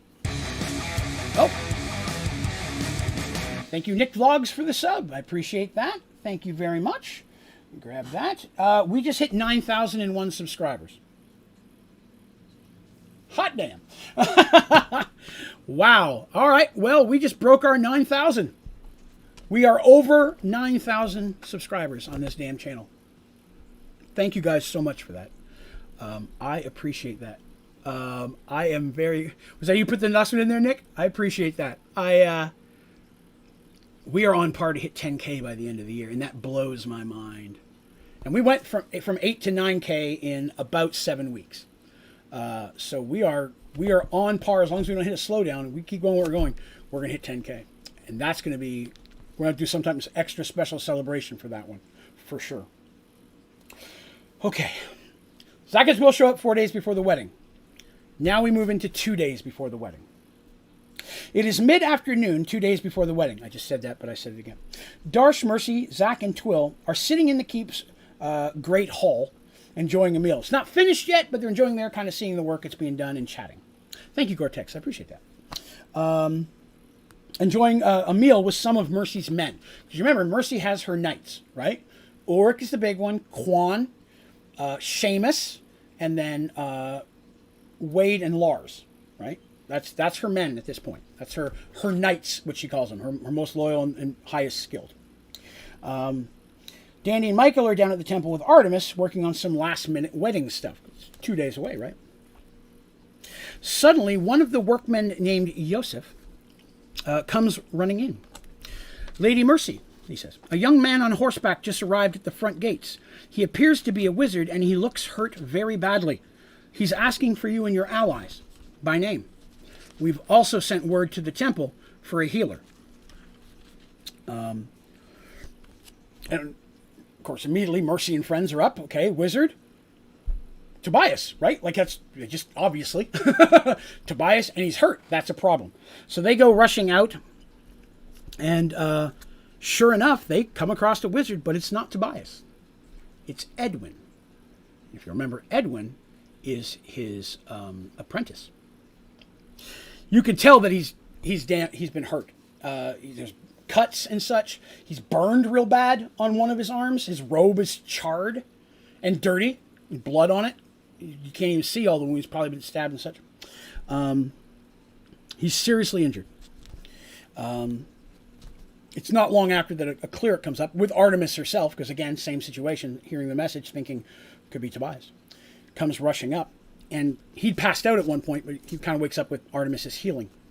And he explained, and that's what happened. How'd you get hurt? Because he's still hurt, and you're going to take a bunch of healing.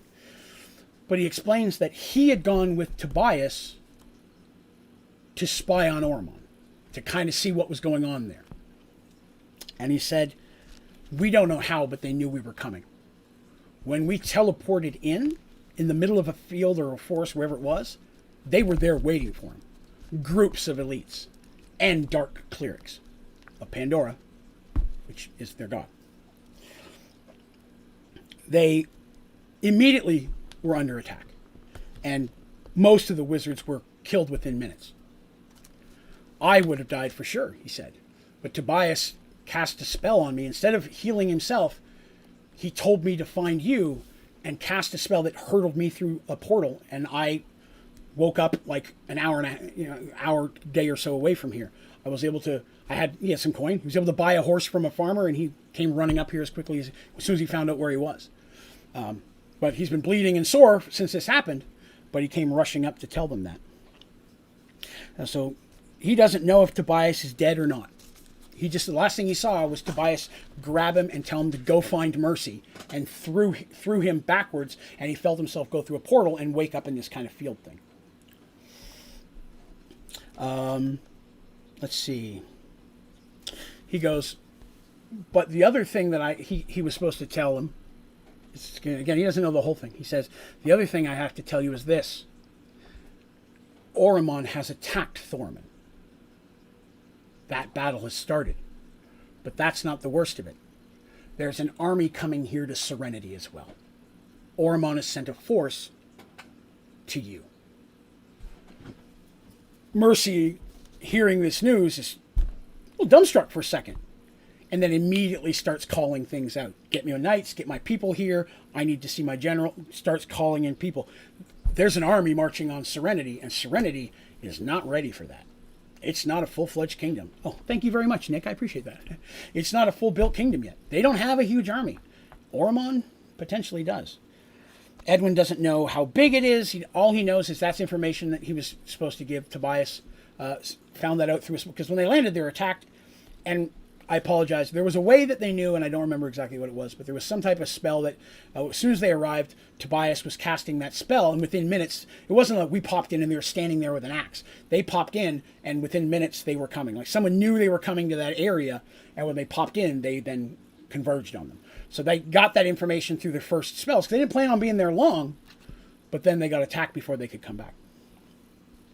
Oromon has also, it appears, allied with the Black Horn, because the Black Horn have openly attacked in Kronear as well, and Kronear now has an active civil war. All of this stuff has happened. There was an attack on the Emperor's palace, but they don't know, this is what he learned, but they don't know if the Emperor was killed or not. Studio says, in D&D, I also play a mad wizard as well as a paladin named Artemis. Nice. Artemis I spell slightly different. Mine's with an E. Krakatoa, I like that. So they heal Edwin and such. Zach and Twill are there because they were there, hanging out, and they're like, again, we can't get involved, but we will survey your territory. We'll go take a look, see if we can find anything. We're not going into Oromon's lands, but there's a big swath of land before what would be considered Oromon and Serenity. They're not like right next to each other. There's a huge swath of land there, hundreds of miles, that no one really claims except the few people who happen to live there. So Mercy's like, yes, please. I would definitely appreciate any information you can help us with. So very quickly, Zach and Twill, they take off to go look at that. They immediately start planning, seeing what their options are. Within 6 hours, Zach and Twill return and say that from what they can tell, approximately 10 days travel away, there are over 1,000 people in the army. So it's not a huge force, but that's a big force. 1,000's a lot of people. But it's not like, tens of thousands. It's not massive. More of like a Braveheart size battle. Maybe a little bigger than that. Zach and Twill apologize, but they have to leave. They can't stay for the wedding. They're like, there are other people. We have to make aware of this. And the information that Edwin has. Paxawal needs to know, right? That's the central. Firemoon, they need to know this is all happening. They may already know about Thorman, but they may not know about Kronear, and they may not know about what's happening up here in Serenity. They definitely don't know about anything in Serenity. So they have to make him aware of that. So Zach and Twill leave. Unfortunately, they're not able to stay. So basically at this point, I let the characters say, what do you want to do? And they decide we're going to have to raise an army. So they literally sent out word to the villages. There is an army coming here. We can only assume it's the same people that were enslaving and trying to kill you 2 years ago. We are going to stand against them. We're taking all of Mercy's like, I'm taking everybody I got. We're going to try to do what we can to stop them. We are calling for any help from any able-bodied warriors that can join. And these people, the last 2 years have been the best they've had in generations. So many of them very quickly, even the cities that aren't really keen on, Mercy there, Because some villages are like, you leave us alone, we'll leave you alone. They're like, well, we don't want an army rolling over you and then getting us, because it has been a good couple of years. So that word goes out, and people start coming, and they start arriving. And Mercy has to prepare. Darsh jumps in very quickly to help, and everybody's preparing that. They still have the wedding. Okay, I want to point that out. They do still have the wedding, and that's an important thing. That was all role-played. I didn't have anything written from that, but they still have that, and as soon as it's over, instead of celebrating, Mercy's gone doing things. The big reception afterwards is a much smaller deal, but that's okay to Dandy. The marriage thing was the big deal to her. They can always have a party. Like, Kelvin's a little heartbroken, and now he's angry at Ormond for messing up his party. You never want an angry, tender cleric on your hands. But Dandy is now technically married to Michael. I mean, legally, he's married to Michael, which is cool, because that's the first of the characters to actually have any type of relationship status, especially stepping into that. So, and they're such a good couple. I like them. I've always wanted to get some good fan art of Michael, and that's one, or not fan art. I always want to get some art, to pay someone to do a good picture of Michael, and I have never done that. Something I need to do. So again, using the maps and such that they do have, because they've looked around all this area. They know that there is, several days, 2 days away, there's basically a valley-ish area. That's their best place to meet this army. It's far enough away that they can have room to backtrack. It gives them a bit of high ground. So it's the best area that they believe to face this army, and it's the direction they're coming from anyways. So they have to set that all up. So they have no things that they don't have. They have no war machines. Mercy has no ballista. She has no catapults. The young lady who ran that and was building all of this never once asked about that stuff. So she never had any. But that's something that after this they realized we're going to have to do. They do have quite a bit of horses from the area. And Mercy is a big fan of horses. She's wanting a horse farm. So she's already bought a lot of horses, both from Paxwell and had them come up through the portal, as well as locally. So there's a good chunk of horses, especially for the people that are in her military. Those ones are much more trained than the militia folks that are just showing up. And of course, Zach also takes word to Paxwell that all this is going on as well. Because it's a dragon. I mean, he'd get there really, really fast. Oh, well, thank you for that as well, Studio. I appreciate that. I will take a mint. All right. Where are we at? Here we are. Whew! We finally made it. I'm going to be reading stuff over the next couple minutes. This stuff's important. And hopefully you guys will think it's cool. It is the day after the wedding, and the world is in turmoil. Everyone is up early, preparing for the upcoming battle. Volunteers and recruits are arriving in groups more and more all throughout the day. They're being quickly organized, given supplies, and armed, and given to specific groups. You're going to be with this group. This is your commander. Follow him. That kind of stuff. They're going to put the trained warriors mostly up front. They're not going to send the rest of them in as fodder. Mercy's not that kind of leader. So the trained will be up front. And very often, the way Mercy did it was like a buddy system. You're trained, you're a militia. You stick with this guy. Work together. You know how to use a sword. You're not a complete lump. This guy's trained. You hang out with him. And they'll ask you how many you fought in a battle, you fought in a war, what are your skill level, and try to partner stuff up like that. That's something that the young lady who did Mercy wanted to do, and I thought that was a really cool idea. By doing that, I made it so the stats on the untrained person, if they were put with a trained person, they get a perk to help them. It's a bonus. Because that person, even while they're traveling, can do this when I do this. I'm going to fight this way, you stay on the side and keep anybody from hitting me in the back. Those type of things, pairings would give a group, although if one was to die, that perk was lost. So they're getting near to the end of the day. They're going to head out the next morning. They're getting ready to go. Let's see. And the sun is slowly beginning to set as Mercy looks down at the camp of gathered men that are now her army. Everyone had gathered at Serenity Keep, of the important people, the knights and the generals and such, for dinner and to go over the plans. Even Artemis had managed to pull herself away from the temple. Along with Lucas, they'd arrived to discuss the temple's part in the upcoming battle, because a mess of the clerics are going to go. Most of them don't have any type of combat experience. The primary clerics they have are healers, and that's, to be honest with you, in a fight like this, they're going to need a lot of those anyways in the back. There are a few other non-cleric, like a Kelvin being one. He's a god of the harvest and such. He's a plant guy. There's a couple other ones, or maybe a couple combat clerics there. There are several that can jump out there, but they don't have a large force of combat clerics. Most of them are healers, and they're drawn to Artemis because of that, as she's a healer as well. The food, of course, is delicious, always good, and plans were well underway when the large entrance doors are thrown open. Ulrich, who'd been checking with the lieutenants, enters the room, and walking behind him is a young man about 15 years old. His common clothes and cloak are well made, but dirty from the road. It only takes you a moment to realize that this is Flynn, the young man from the southern farmstead that they talked to the other day. This young man has asked to see you, Lady Mercy, Ulrich says. He says it is of the utmost importance. Flynn explains that he and Dab were working in the fields, getting near the end of the day, as they normally do, and as they were preparing to finish up, Dab noticed something. Along the tree line, he noticed several men sneaking through the woods. The boys recognized them as Ormon's elites. They had seen them before, back in the Battle of Moonbrook and things of that nature, and that they were heading east towards the temple and the keep.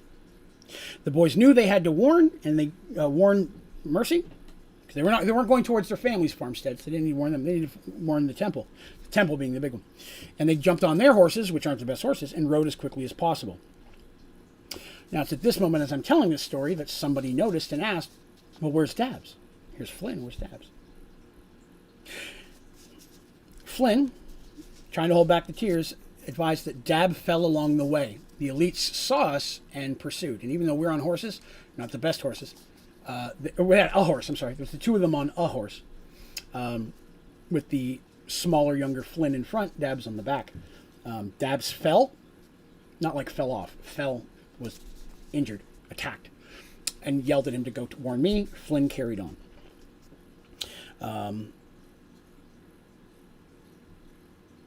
And then he falls forward, and they realize he's got a knife stuck in him as well. And Artemis healing and such. They didn't realize, he didn't give a word, but he's got blood all over his back, but it was hidden by his kind of cape thing. So they heal him up and such, and they're like, the elites are spying on us. It makes sense. We're spying on them. Guards are doubled everywhere. You know, it goes out. What was a good final evening has kind of been ruined by those events. But everybody is preparing now, doubling the guard, doubling the set. Mercy's like, everyone needs to go to sleep. We've got to march in the morning. But now she's going to have to leave a little bit more men back than she'd wanted to, because now she knows there could be some elites here. She can't leave 6 of these guys, if 6 is all there is, walking around the temple and the keep without any soldiers. So Mercy's going to have to leave a few back here that she hadn't wanted to. So that's a concern. Now, what I'm going to read now is 2 different separate segments that happen in 2 places. I'm going to state the character, and this is the exact same way I did it for them. I stated the character's name to make them aware that this was happening to them, and then I read. I'm going to do it the same way here with you guys. Artemis. The room is dark. At first, you're not sure what woke you. Then you hear the soft footsteps moving towards you. Laying very still, you hear a blade being slowly drawn from a scabbard. A second later, a second blade is drawn. What do you do? Artemis is not armed. She's sleeping in her bedroom. She's the only one in there. And something just drew 2 swords. And if you remember, the elites each draw 2 swords. She immediately cast a spell. She had a magic ring that let her cast, which was like a blazing, like a light thing. It could be blinding. And she did that to try to blind whoever was coming. That was her goal. But did it happen? Let's move on. Dandy. You are awoken by your name being called out by a panicked voice, a voice that almost seems like it has an echo. The small bedroom is being lit by a single purple glow. Looking over to Michael's side of the bed, Dandy sees him standing there, purple flames shooting from his eye sockets as his hair turns white. He looks at you with a look of fear on his face. His mouth moves, but all you can hear him whisper is one word: Artemis. You feel your heart drop as Menandra bursts into purple flame in his hands, and Michael immediately runs out of the room, busting through the door. So those two things happen back to back. "Hello, Artemis," says the cool, familiar voice. She looks into Draven's red glowing eyes as he says, "Quickly now, we must hurry. It's time for us to go."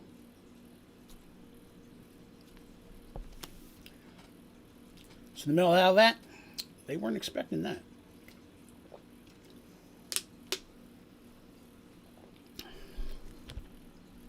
We continue with Artemis. That's actually, when we were playing, that's how I ended the night. They didn't know anything else for 2 weeks, because at the time I was working the next Sunday, so it was 2 weeks. That was the last thing that they heard, and then, which of course was killing the young lady who plays Artemis. Then we move into the next one. Draven stands before you dressed exactly as he always is. Quickly striking the 2 daggers he's drawn, spark jumps off them, lighting the candle on the table. Puts away the blades and says, "You only have a few moments to gather your things. We must be gone quickly." Artemis is like, "I can't leave. We're about to have a war that's going to go on. We just had the wedding. There's this and that." And he just stops her and he goes, "We have to move quickly." And he stops and he kind of looks in a slightly different direction outside the window, towards the window, shakes his head and he goes, "He's more powerful than I thought, and he's going to be here soon. You need to gather your things and come with me now. It is time to fulfill the oath that you swore that you would go, that no matter what was going on, where you were, or what you were doing, when the day came that I needed you, you would come with me without question. And I have to tell you this now. Your friends are coming. He knows that I'm here. If he arrives, I'm not going to have any choice, but I'll have to kill him. He will not let you come with me by choice. So you can come with me now, before he arrives, or I'll have no choice but to kill all of those that enter that door, and then we'll have to leave anyways. You made a promise to me and to your God. It's time to fulfill that promise." Artemis is speechless, but she did do that. And Draven standing there, she honestly can, he could probably kill a ton of people, especially Michael. Like, he just wafts like power. He just has that aura about him. Now, if you remember, Artemis has the chest of holding. It actually has the flying carpet in it currently. He says, "You're going to need to bring your chest, but leave your orb here." Artemis tries to play coy. "What orb?" He goes, "I'm not a fool, and I know all about it. The orb that you use to communicate with your friends, leave it on the desk. You won't need it where we're going." Artemis is a little irritated because that was exactly what she was hoping. He didn't know, so whatever happened, she could do that. But at this point, he looks at her and he says, "I finally found him. And I've also been made aware of me how I need you to help me defeat him. It has to happen, but trust me, there is an evil out there that I'm taking you to, that I'm trying to destroy, that is worse than the entire force that is coming towards your temple. And while I know that this is your land and your friends are out there, you're going to have to trust that they can take care of this without you. We're going to fight something greater."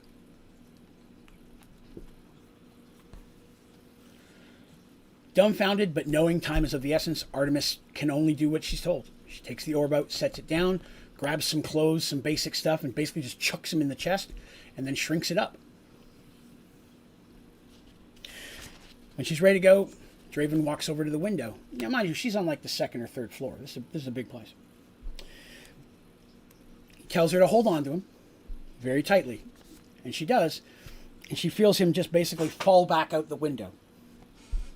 And as she does fall back, she feels herself falling into darkness. And everything goes black. Dandy.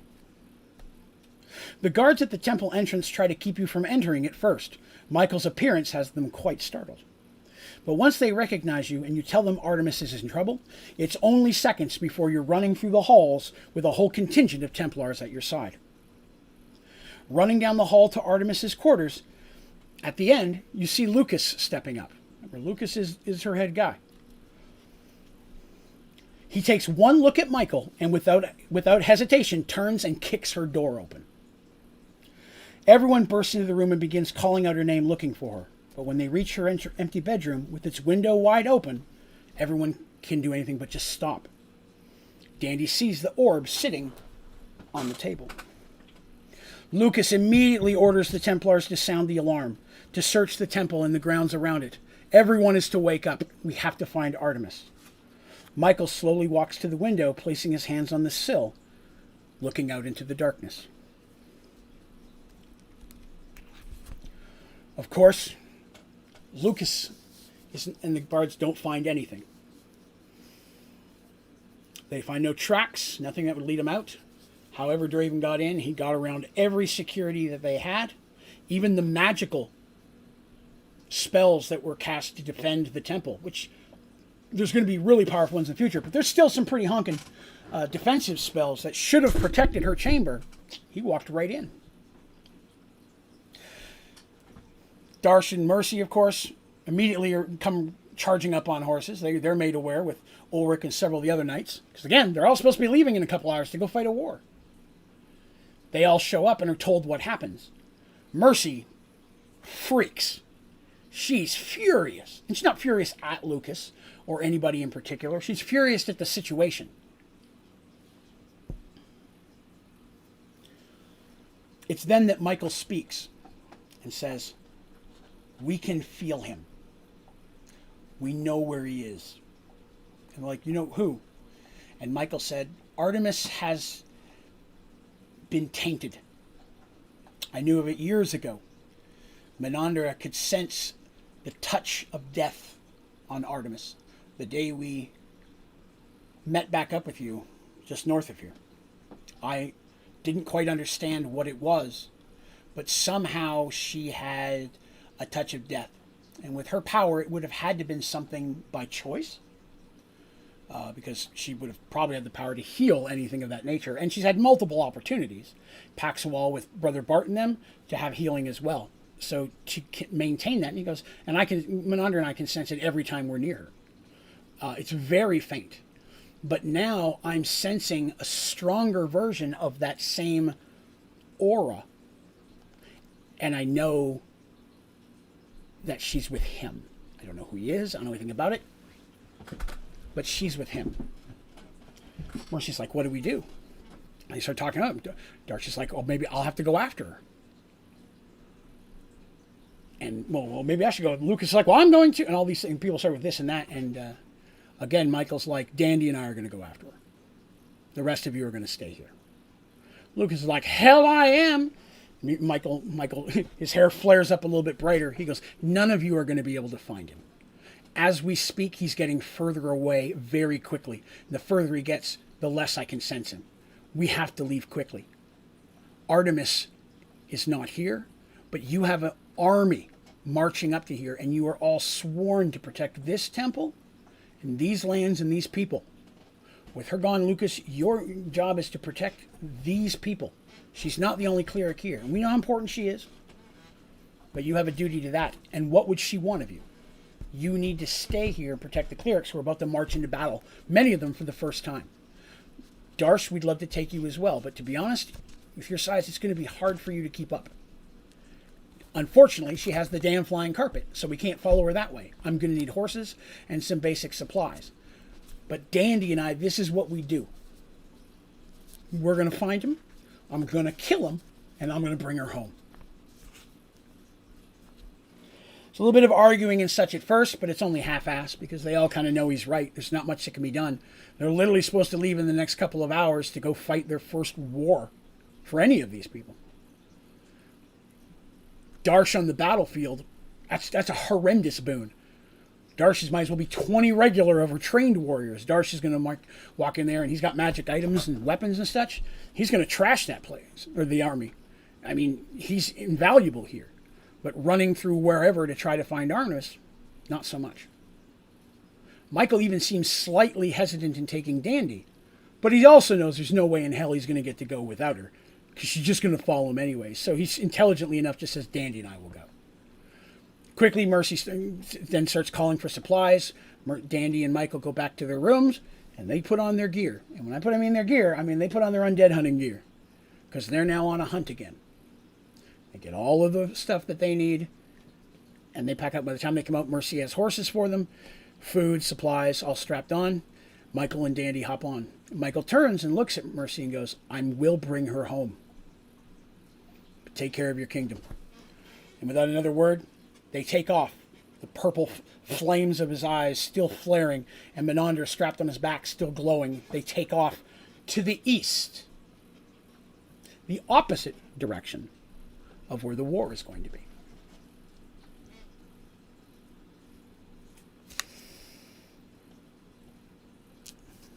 There's nothing else that can be done. Mercy and Darsh aren't going to go back to sleep today. They begin their final preparations to leave, and within a couple of hours, the first army of Serenity marches west towards Oromon and potentially their death. Miasha is now, which as was the right hand of Artemis, now steps into Artemis's role, leading the clerics. Lucas has his Templars in there protecting the clerics, but Lucas is staying by Miasha because now she's in charge. He's got to make sure she's okay. I mean, in the chain of things, when Artemis is gone, she's in charge anyways. Lucas takes, kind of looks after her. Because Miasha, if you remember, is much taller than Lucas. She's very tall. And she does not like being bossed around. And sometimes she can be a handful. But Lucas is the one person that won't take it. He's like, I don't care what you think. If I got to lock you in chains, you're going back. I mean, Lucas and her have bonked heads on many. They don't hate each other by any means. They're just very devout in what they do. Lucas is very devout in his job to keep these people safe. And Miasha knows it's her job to get these people healed. And so sometimes those two things conflict. 9 times out of 10, if Artemis isn't there, Lucas is going to win. If Artemis is there, usually Artemis is going to win. But they march off to go do that. I'm glad we got to that part. We're not going to get to the thing that I thought was slightly Halloween themed. But for fun, I think on next Sunday, which will be the 1st of November, I'm going to do a bonus Mergeworlds stream. If you guys are okay with that. So I'll be doing 3 in a row, right? So it'll be this weekend, next Sunday, and then the Sunday after that would be the regular one anyways. And then I will go to the every 2 weeks thing. Definitely, it's never going to permit, because I need to have one Sunday for our members only streams, and I'm going to need a Sunday for like other things that we do, community days and such. So I do want to keep it every other Sunday. But technically, being the 1st, it's the day after Halloween. It would be kind of fun to touch into the Halloween stuff that they did on Halloween a decade ago, if that's okay. So I think I'm going to do an extra Mergeworlds stream next Sunday. We'll still have the morning stream like normal, of course, Raft. But I'm going to do an extra one. Yes, Turtle, we hit 9K. Yes, sir. But yes, I'm going to do an extra Mergeworlds stream next Sunday. But we still have a little bit more for today. So let's move forward. Mercy's army moves at a hurried pace to reach the location that was scouted by Quan. Looking around at the sea of men still makes her heart swell. Nearly 1,400 strong. Her call went answered by every town in range. She only hoped it was enough. The enemy was approximately 1,000 strong, more than likely well-trained and containing a group of 50 Minotaurs. That was the thing I'm not sure if I mentioned earlier. There are 50 Minotaurs in that group. There are also undoubtedly clerics among them, and possibly mages as well. They don't know that much about Oromon and what Oromon's got. The Serenity outnumbered the Oromanian force. Most of Serenity's army is militia and volunteers. Most of her clerics are inexperienced in battle, and your only mage you have is Edwin, who's half-healed and an apprentice. Still, there is no force as powerful as a man defending his home. Plus, you have Darsh, who at this moment is rolling his eyes at the 5th story about cucumbers in a row. Kelvin rides next to him, telling stories and asking about minotaur plants. Are they all giant size? Do they have horns? Can they grow horns? These are important plant questions for Kelvin. Kelvin being the kender. Not far away is Miasha and Edwin discussing magical applications and the differences between clerical and wizard spells. Again, neither of them have really fought side by side with one of the other. I'm wanting to make sure that what they're doing isn't going to interfere with the other ones. Is my magic spell going to mess up yours? Blah, blah, blah. Do we need to stay close to each other and help each other? Do we need to stay separate? Working that out. They've talked about it before, but Artemis was the one doing that. Miasha now has to step into that role. Ulrich rides next to Mercy, attending to as many small matters as possible, only troubling her with major issues that may come up. The rest of her knights were out among the army, leading and directing them. From ahead, a rider moves quickly towards Mercy. She easily recognizes Quan, who'd been out scouting ahead. At the sight of him, Darsh excuses himself from the Kender cleric and moves to Mercy's side. Quan was able to sneak up and get a good look at them. Quan is, again, they're sneaky again. Quan is, other than Dandy, they're almost on par. Was able to get. It's true that there are, in fact, approximately 50 Minotaurs on foot. They don't have horses. Mostly, it's an infantry. So most of the people do not have horses. There is a little bit of cavalry, but not much. Those appear to be more of the leaders and such of the group. Now, at the rate they're going, they don't seem to be in much of a hurry. So Mercy and her force are going to reach the area they've chosen about 16 to 24 hours before the Oromanian force gets there. So they have a little bit of time to set up and prepare themselves, which they're going to need because, again, majority of her people are not qualified. Of that 1,400, maybe 400 or 500 of them work for her as an actual soldier. He had to sneak around several lookouts and such, but he didn't see any elites. But they did have some lookouts. They are flying Oromanian flags. They're not trying to hide that at all. So, of course, moving up, they finally get there and they begin setting up their stuff. Where they've chosen, they'll technically be at the top of a hill. The forces, it's a valley, but the valley is higher on their end. So the goal is to have them coming up the valley. It's going to give them momentum. It's always good to have the high ground. Sure enough, after they're setting up, several hours later, the force of Oromon can be seen marching towards them. And there's Serenity flags. There is a Serenity flag. I am going to have to look that up because off the top of my head, I forget what that was. I want to say it's like a griffin facing one way and a horse facing the other is Mercy's thing. I have a drawing of it. I'm going to have to find it. I haven't looked at it in a while. But there's a flag of Serenity, which I never got professionally drawn. I need to hire someone to do that as well. I need an actual good Serenity flag. But Oromon's there. And they got to a point where on the other side, they just kind of stop. You know how it is. Two armies facing each other from across the area. And after a few moments, a small group of them breaks off, moving towards the center. If you've ever seen Braveheart, or many of these type of movies, or games, or stories, you'll know that a lot of times, two groups will come in, parlay, discuss, whatever going on.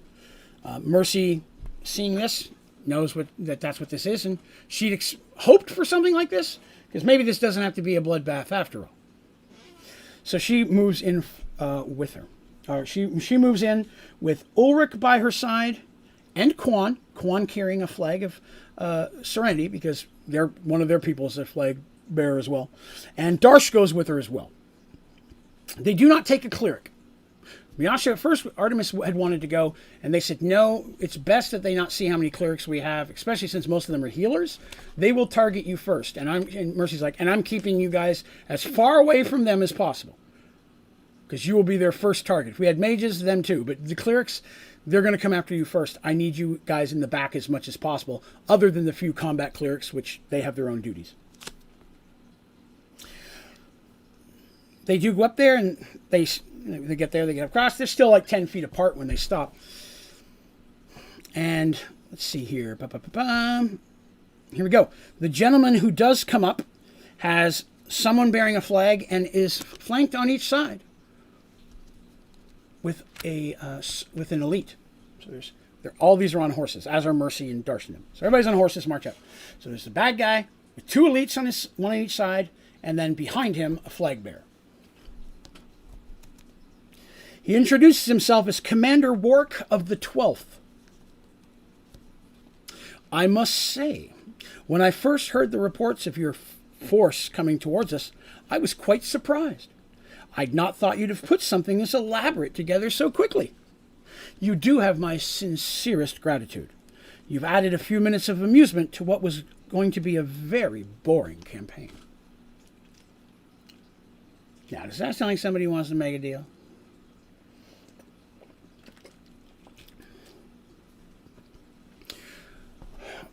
The young lady who played Mercy spoke at that point. She's like, I don't know why you've come to these lands, but these lands, to be honest, are claimed by the Kingdom of Serenity. These are my land and these are my people.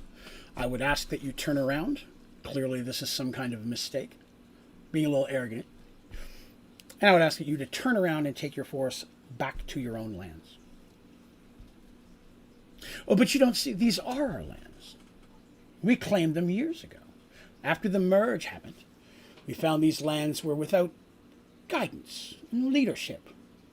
And so we annexed them, if you will, as the kingdom of Oromon continues to grow in both land, power. The gods themselves, the goddess herself looks down and blesses us. These lands are ours, and unfortunately you've come in to take them, and Oromon does not give up its property very easily.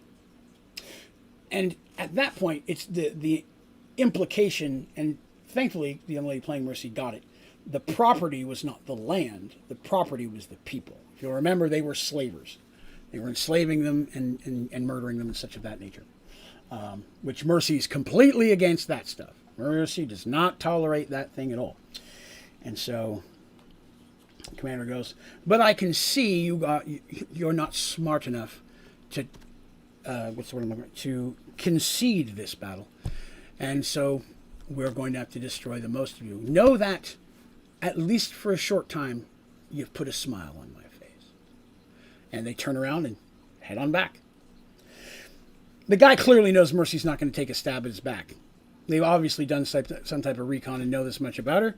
She's too noble for that. And they leave first, which Mercy doesn't think this guy would not stab her in the back, so you make sure she leaves first. And then she returns back to her people as well.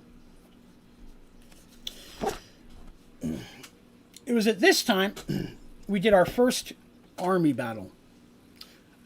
We've had a couple large battles in the past. You remember when we were going from Thormund to fight the undead? Mercy and them had a group of people that they were leading, but they were like 20 and 30 people, right? And even when they were fighting in Moonbrook against Ormond's forces a couple years earlier, it was still defending a village against a group of 100, 150 people. This is the first large-scale military battle any of these players or characters have had to be involved in. And as such, I have specific notes that I wrote down, like large-scale combat should not take too long or it will get boring. As a DM, I know that. Too much large-scale moving of pieces, you're basically playing Risk at that point. People who want to play their characters and get hands down and evolve stuff don't want to be sitting from on high moving pieces on a board that much. And so I try to keep that to a minimum as possible. One reason why Mercy has her knights, people that she's already given orders to, she can send orders to them if she needs to, but they're leading those. Mercy, being a get in there and take care of it kind of person, will be standing in the front lines when the battle starts, and the last one to leave when the battle ends. So she's going to be busy fighting for life. Darsh the same way. So I made a point of that. They did both Darsh, Darsh and Mercy are on the front lines, and then of course, eventually after some time of tension I let sitting there, Oromon starts to move. And as they're going, they're walking, and then they're going faster and faster until it's just a charge towards them. Mercy's people are not charging forward. They're letting them come at them till they're mostly there, and then they make a bit of a move. But they want them to come up, have to be coming up a hill, getting tired, running up that hill as quickly as possible, or as much as possible, before they jump into combat. Hello, Midnight. I'm telling a story. So as combat's happening, and I'm letting them do some military combat. Two people are coming at you. What do you want to do? They do their fight. Everybody takes their turn, so on and so forth.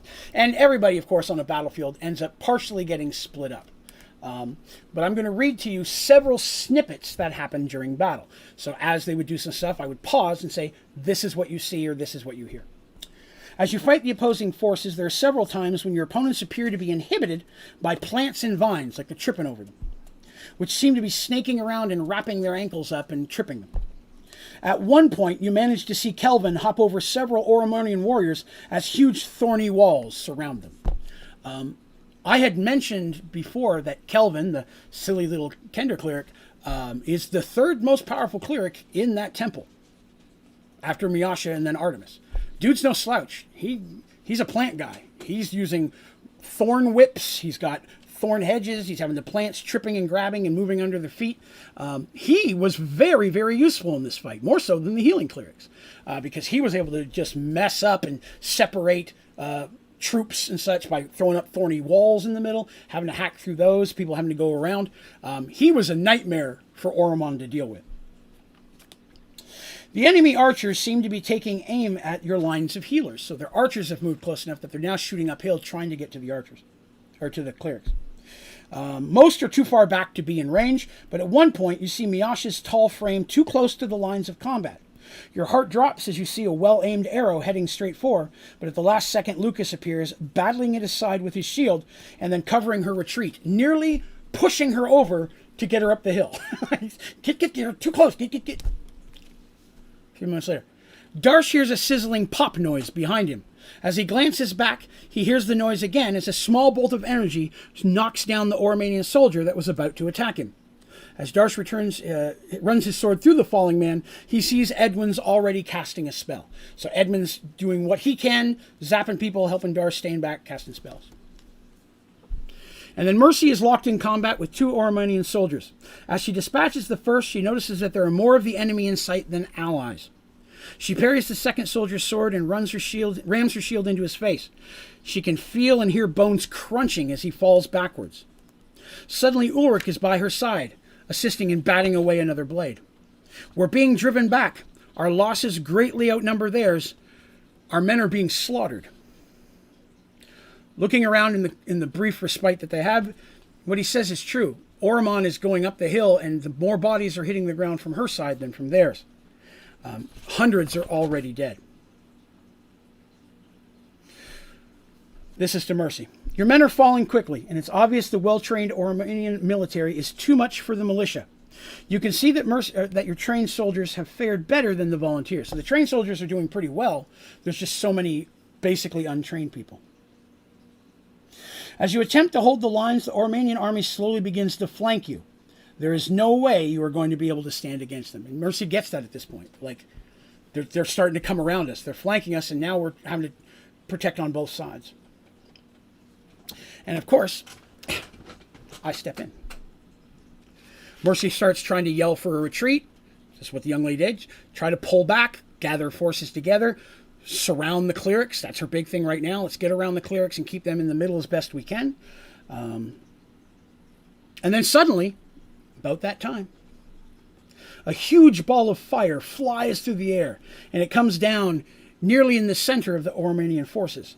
You hear the sounds of men scream as the flames burst around them. Mercy turns to the rear of her forces and looks up, trying to find the source. Because remember, she's looking up a hill. A lightning bolt crackles over your head, striking more soldiers. It's then that she's able to see the hippogriffs. 3 have already landed, with 2 more close behind them. The 3 on the ground each have a rider. A second rider has already dismounted, and the other ones are landing and dismounting as well. And all have already began unleashing deadly spells upon the Oromanian enemy. In the center, her red robes flaring in the wind, stands a female mage. Even from this distance, you can tell it's Lamia. You recognize her robes and the patterns. Lady Lamia, one of the head mages of Paxual. From this distance, you can recognize the clothing of Lamia, and you can already feel her anger. Once all 5 have landed, the 5 mages just walk forward, unleashing some of the most powerful magic that anybody in this area has ever seen. Revitalized by literally these affecting, Mercy then, seeing the Oromanian hesitating, you're like, we weren't expecting that. This is out of nowhere. Mercy takes advantage of that and screams to once again attack. And Mercy's forces then come down the hill and again crash in.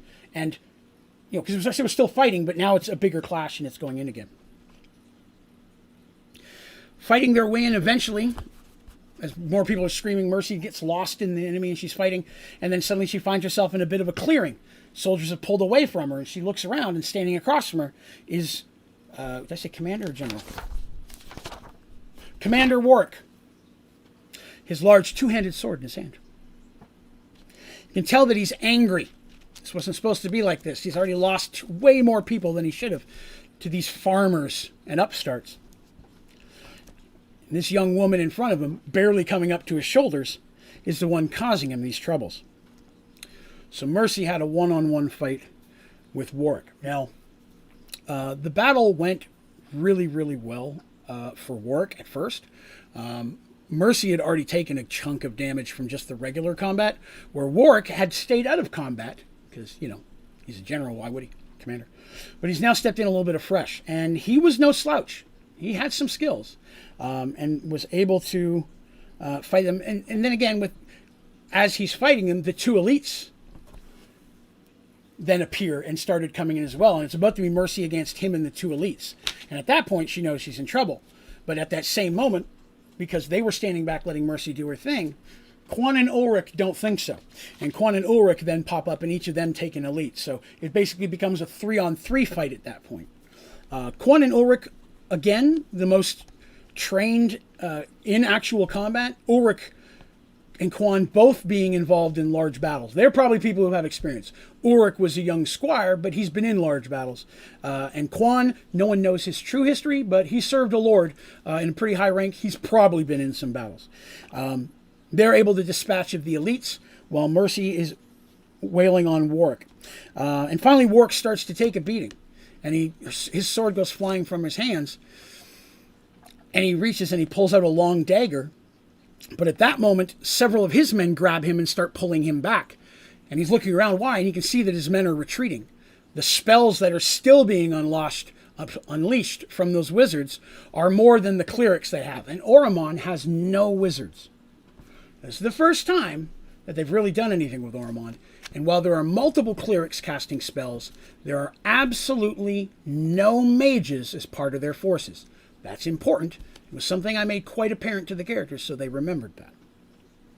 As he's being pulled back in, he screams that he'll see her again, kind of thing, like another. In my mind, I kind of pictured it, the Kurgan being pulled away in the first Highlander, like another time. Highlander is more of a. It's like I'll be back or whatever. I didn't want to be Arnold, but it was something of a change of that nature. It's like this. It's like I'll be back. I'll see you again, kind of thing. And then Mercy, having a moment to catch her breath, sees the Oromon forces turning. She starts sending out things to basically, if they're literally fleeing, to let them go. She doesn't want to waste any more of her people's lives than she has to. And she sends that out, and Ulrich and Quan starts putting that out there as well. And while there's still some battle, people are allowing Oromon to disengage, and Oromon's forces start leaving. Oromon, which at first was doing way better, was decimated by the wizards. Their recons showed that there were no wizards in Serenity, and they were correct. There weren't at that time. So Lamia, being the second most powerful mage in Paxawal, because she's not the highest, they've never really they talked to one time, the actual head mage. Lamia's dealt with him ever since then. He's got too busy things to mess with her. And he's a cleric, he's a mage of good. She's more of a chaotic neutral kind of person. She's that step from going to evil herself, but she does not tolerate things. As Mercy looks at the battlefield around her, it's easy to see the Oromanian forces retreating. What at first looked like was going to be a slaughter had become a victory thanks to Lamia and the mages. It takes a bit of time, and they're going, and she can see Oromon leaving, and they're not stopping. They didn't even stop for any of their injured or dead. They just left. Lamia, they could see Lamia approaching, and Mercy's talking to her, and she turns to thank Lamia and stops short of herself.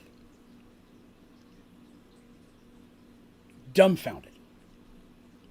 As Lamia, who appears to be about 18 or 19 years old, storms up to her looking furious. Anybody know why that's wrong?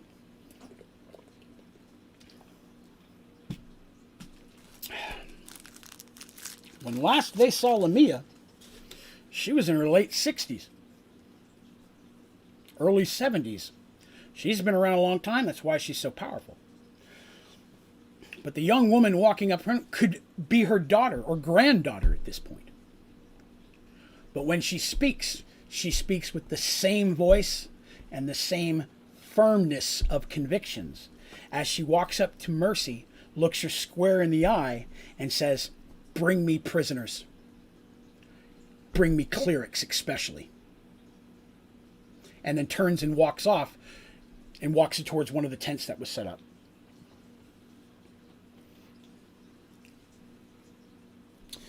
So, of the 1,400 people they brought, 912 were survived. So they lost, 712. I was right the first time. They lost almost half the people they brought with them. Of that 712, 60% were her trained people that survived.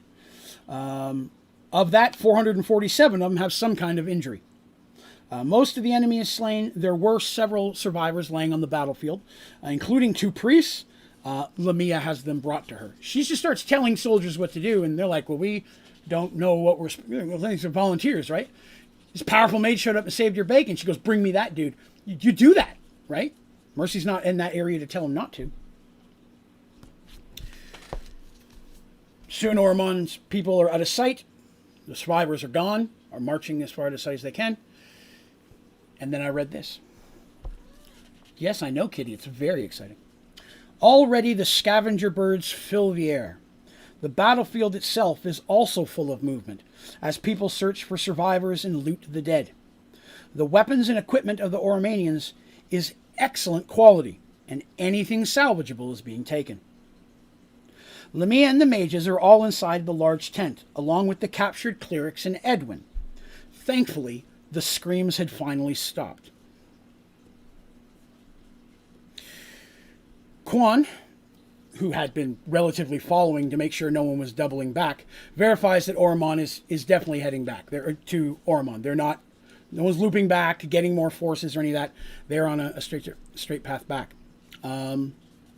None of Oromon's Minotaurs survived, because even as it was pulling out, the Minotaurs did a large swath of the damage. Remember, there was a bunch of them. Darsh fought several of those himself. I specifically put Minotaur v Minotaur, because they're going to see, finally, someone on the battlefield, it's a Minotaur. This is real combat. And they're only going to, even though they'll slaughter humans as a group against another Minotaur, normally they would fight one at a time. But these are Minotaur of the Black Horn. They're not as honorable. And so Darsh found himself fighting side by side with both Lars and Wade at one point against the Minotaurs. But the Minotaurs all died. None of them were going to flee, and none of them were going to be taken alive. So of the 50 Minotaurs, none of them survived. One of the Minotaurs was a cleric, it appeared, but they can't find any symbol on him proclaiming exactly which god, which is odd. So after a little while, Lamia exits the tent. Her red robe is a little redder than normal. Walk up to Mercy. She says, "I need to speak with you in private." She points towards Darsh as well. And Mercy, okay, and starts walking off with them. Said that she received the letter from Edwin. Remember, Zach was going back to warn Paxawal? Zach goes very fast. He's a dragon. And he sent a letter back as well.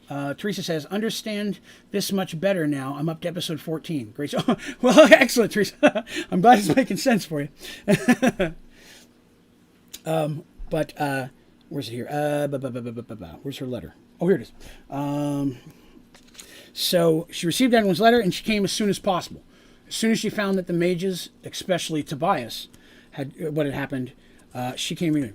War has erupted around the southern kingdoms. Oromon has, in fact, attacked Thorman, and the Kronear, which is the Minotaur kingdom, is in full civil war.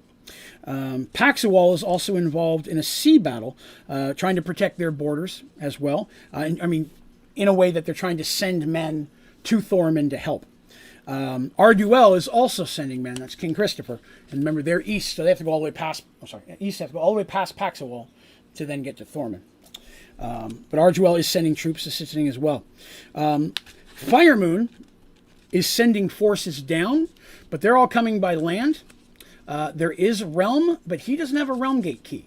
There's a realm gate near him, but he doesn't have a key. So they're having to come down. He did send several of his ahead of time telling him this with the hippogriffs. That's how they got the hippogriffs. She's spoken with Edwin. She knows all about his capture. And says that she and the other mages will come back to Serenity with her, because there's some important things that she will need to speak with him about as soon as possible. She says, I understand that you have injured and you have people. You know, she's not being a horrible person. She's just, I understand you have things that you have to deal with. Once we return to Serenity, as soon as possible, I need to sit down with you two in private. There are things that we need to discuss. And looking at this young woman in front of them, they got some questions too, because they were about to ask when I said we're going to have some things to talk about. Mercy's like, okay, I'm not going to bring it up yet. I'll wait till we get back. Because it's true. She got injured. She's leading them. She's got stuff to do. So most of the people are still there for a full day. Healing, again, making sure nobody comes back. Gathering the dead. There's wagons they brought specifically for that. They're not going to leave loved ones behind. They stripped the Oromanians of their armor. Even the lowest rank one have armor that's better than almost anything Serenity have. While they're not going to really march around in Oromon armor, they may find other uses for it. But the weapons especially, they're going to take. Elites always carry 2 long swords plus 1. That's 4 long sword plus 1s. And they have Warwick's two-handed sword, which I'm not going to lie to you, it was a pretty powerful sword that Darsh took. Because Darsh one-hands two-handed swords. I want to say it was better than any sword he had. It's like a +3 or +4. Let's see. All right. Takes a lot. Excuse me. I need to admit. It takes a lot longer for them to get back to Serenity than it did to get to the field. Because now they got injured people, pulling wagons of the dead, going slower. As they've passed a couple of the villages, people from those villages have peeled off to go to their homes. The ones that live past Serenity, some stay and rest up a day or two. Some of them just want to get home and carry on. But as they get back to Serenity, the army dissipates, leaving just the people that live in Serenity, which are mostly her military, the people she's hired, and the businesses and the people building the castle. Mercy did not take anybody who was working on the castle. I forgot to mention that. She sends them back through the portal. Ulrich, all of the workmen and such, she's like, you guys aren't trained, you don't have weapons, all this kind of stuff. And while some of them might have been willing to fight, they work for Paxawal. She can't just take Paxawal's people and do that. So Ulrich took them to the gate, put them through, and they were just going to basically stay there for a period of time. If the gate wasn't reopened, they would go back to Paxawal. So there's a lot less people here. No one's working on anything right now. Let me see. Got that here. Okay. After they get back, a full day goes through of this and that. Then Mercy and her knights are very, very busy getting everything back up and going. Immediately, there's talks among her knights. We're going to need some type of defense that direction. Some type of tower, something like a beacon, whatever, something we can put out there that can watch for these type of things, because that we have an enemy on our border. We need to make sure we've got something to look into that. And that's something that over time on their border, Mercy does go ahead and start to build like defensive towers. There's no real gates or anything. They're not building a wall, but there are towers at different what they consider their border, which allows them to see from distance. Also gives them a very defensible position. All of them are built to handle a siege. So, and over time, the goal is to give them access to something magical that, it wasn't as much Lord of the Rings like the beacon fires, but something that they could do to alert if needed be. But we'll talk about that a little bit more in the future. So Lamia and Edwin eventually are in a room. The other mages are helping out where they can. But Lamia in her room, and Mercy and Darsh are able to come in there. Ulrich comes as well, even though Lamia was not real happy about that. Mercy's like, no, I'm bringing my right-hand dude. He's going to hear whatever this is as well. If you're bringing Edwin, I'm bringing Mike. So when they get in there, she says that, let me see here. First of all, I need to begin by telling you Tobias is alive. That's what she says. That wasn't me, that was her. I know he's still out there. I can feel it. He's not dead yet. I would know if he was. Which means he's a prisoner in Ormond. So they have something, and I don't know what it is, that inhibits our magic. Something that lets them know whenever we port in or even just traveling across their border. Somehow they have a way of knowing when our type of magic, not clerics, but mage magic, is within the range of their borders. Tobias was not the first group of mages that have tried to go in there, although he was in what was one of our more powerful groups, and all the same, Edwin is the first one to return. I didn't want him to go, but he was determined. She says, I need you to go in and get him. I can't. Just myself, the amount of magic I have, just crossing the border, they're going to know I'm there. I can't get in there. But he goes, but he's your friend, as well as very important to me. I want you to go in and get him.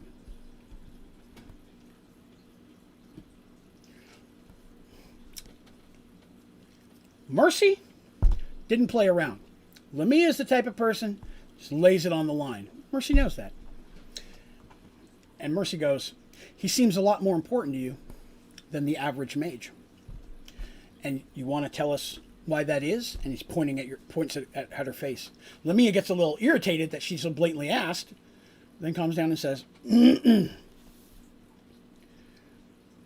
a while back, I advised you that we were taking a voyage of a type. We put together a spell to try to find access to a place to not only answer questions about the poison that was inflicting our clerics, but potentially several other major issues we were having as well, such as Pandora's box going missing. We needed to find access to that, and the only way we could do that we could figure out to potentially, yes, I know midnight, was to enter the sands. But of course, they had to ask what the sands is. The sands of time, the realm of the goddess of time. I believe it's Kia. Let me give the exact name, because I don't want to tell you wrong. Outside of time itself is the realm of Kiera, goddess of time. Known as the sands, a place outside of time itself. Time moves differently there. Normally, only her very high-powered clerics, when they die, would be allowed to enter that type of thing. It's not a place you can just get into. Yeah, you can hear my kid. Midnight's just laying on the desk next to me wanting cuddles. But we had put a spell together that we believed we could get in there, because inside the sands is limitless knowledge. And with knowledge comes power. The answer to nearly every question. I can't go into it completely, but one of the things that we feared came true. We were able to get in, but we weren't able to get out. It was very difficult to find the way out. And I need to explain to you how difficult it is. You can see she's very serious. We were in the sands 134 years, approximately, is our count, before we finally were able to find our way out. And as time moves differently, it affects people differently. And we would age, and we would get younger, and our physical bodies would change. But mentally, we continued to keep everything about us. But our bodies would sometimes change. And there's times where I was old, and sometimes I was like this. And in that time, we saw no other person. It was just Tobias and I in there, researching through the sands, getting access to the Library of Time, and trying to find a way out, which we eventually succeeded. And when we left, I was this way. He had aged a little, but nothing much. Although mentally we were both much, much older than we were when we went in. And during that time, left to just the two of us, we grew very close. I'm giving you the side eye like that. It's the subtle implication thing. You see that right there? When I do that, that means I'm implying something without saying it. I just want you to be aware of that. For those of you who are listening, I'm tilting my head and raising one eyebrow so that it looks like I'm implying something.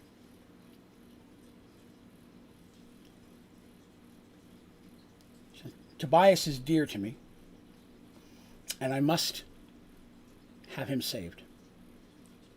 And I know that he's your friend as well. And to be honest, you are the only people I know of that may have a chance of getting in there and getting him back. So this is what she says. I can cast a spell on you. I believe that this spell, it's 2 spells. I believe I found a spell that will hide you from being sensed. You will not be able to take anything magical with you. Not your magic rings, not any of your weapons, nothing. Anything magical you take will be found. The spell I'm going to cast on you, since you have no internal magic, you're not spellcasters. Again, he's talking to Darsh and Mercy. Neither one of them has any spellcasting ability. You too, the spell should cloak you, both magically and physically. I will have to change the way you look. Basically, she's going to jump in and cast a spell that is going to polymorph Darsh into a male human and Mercy into a male human. And Mercy says, why that? She goes, well, first of all, Minotaur walking through, you're going to notice that. But number 2, in Oromon, we know women have no status. Women are basically slaves in their own homes. They have no value, and you walking in as you would be a giant red flag. So I will have to polymorph you both into male humans. You now have access to multiple armor and weapons of an Oromanian soldier. You will have to cross their borders. I can get you to their border, but once you're there, you'll have to cross into the border and make your way in there. I can only assume that he's being held in their capital, which is the main city of Oromon. You'll have to make your way in there, find him, and get him back out again. And not only can you not use any magic there, you can't tell anyone that you're going, or where you're going, or what's going on. We can't take the chance that somehow somebody finds out.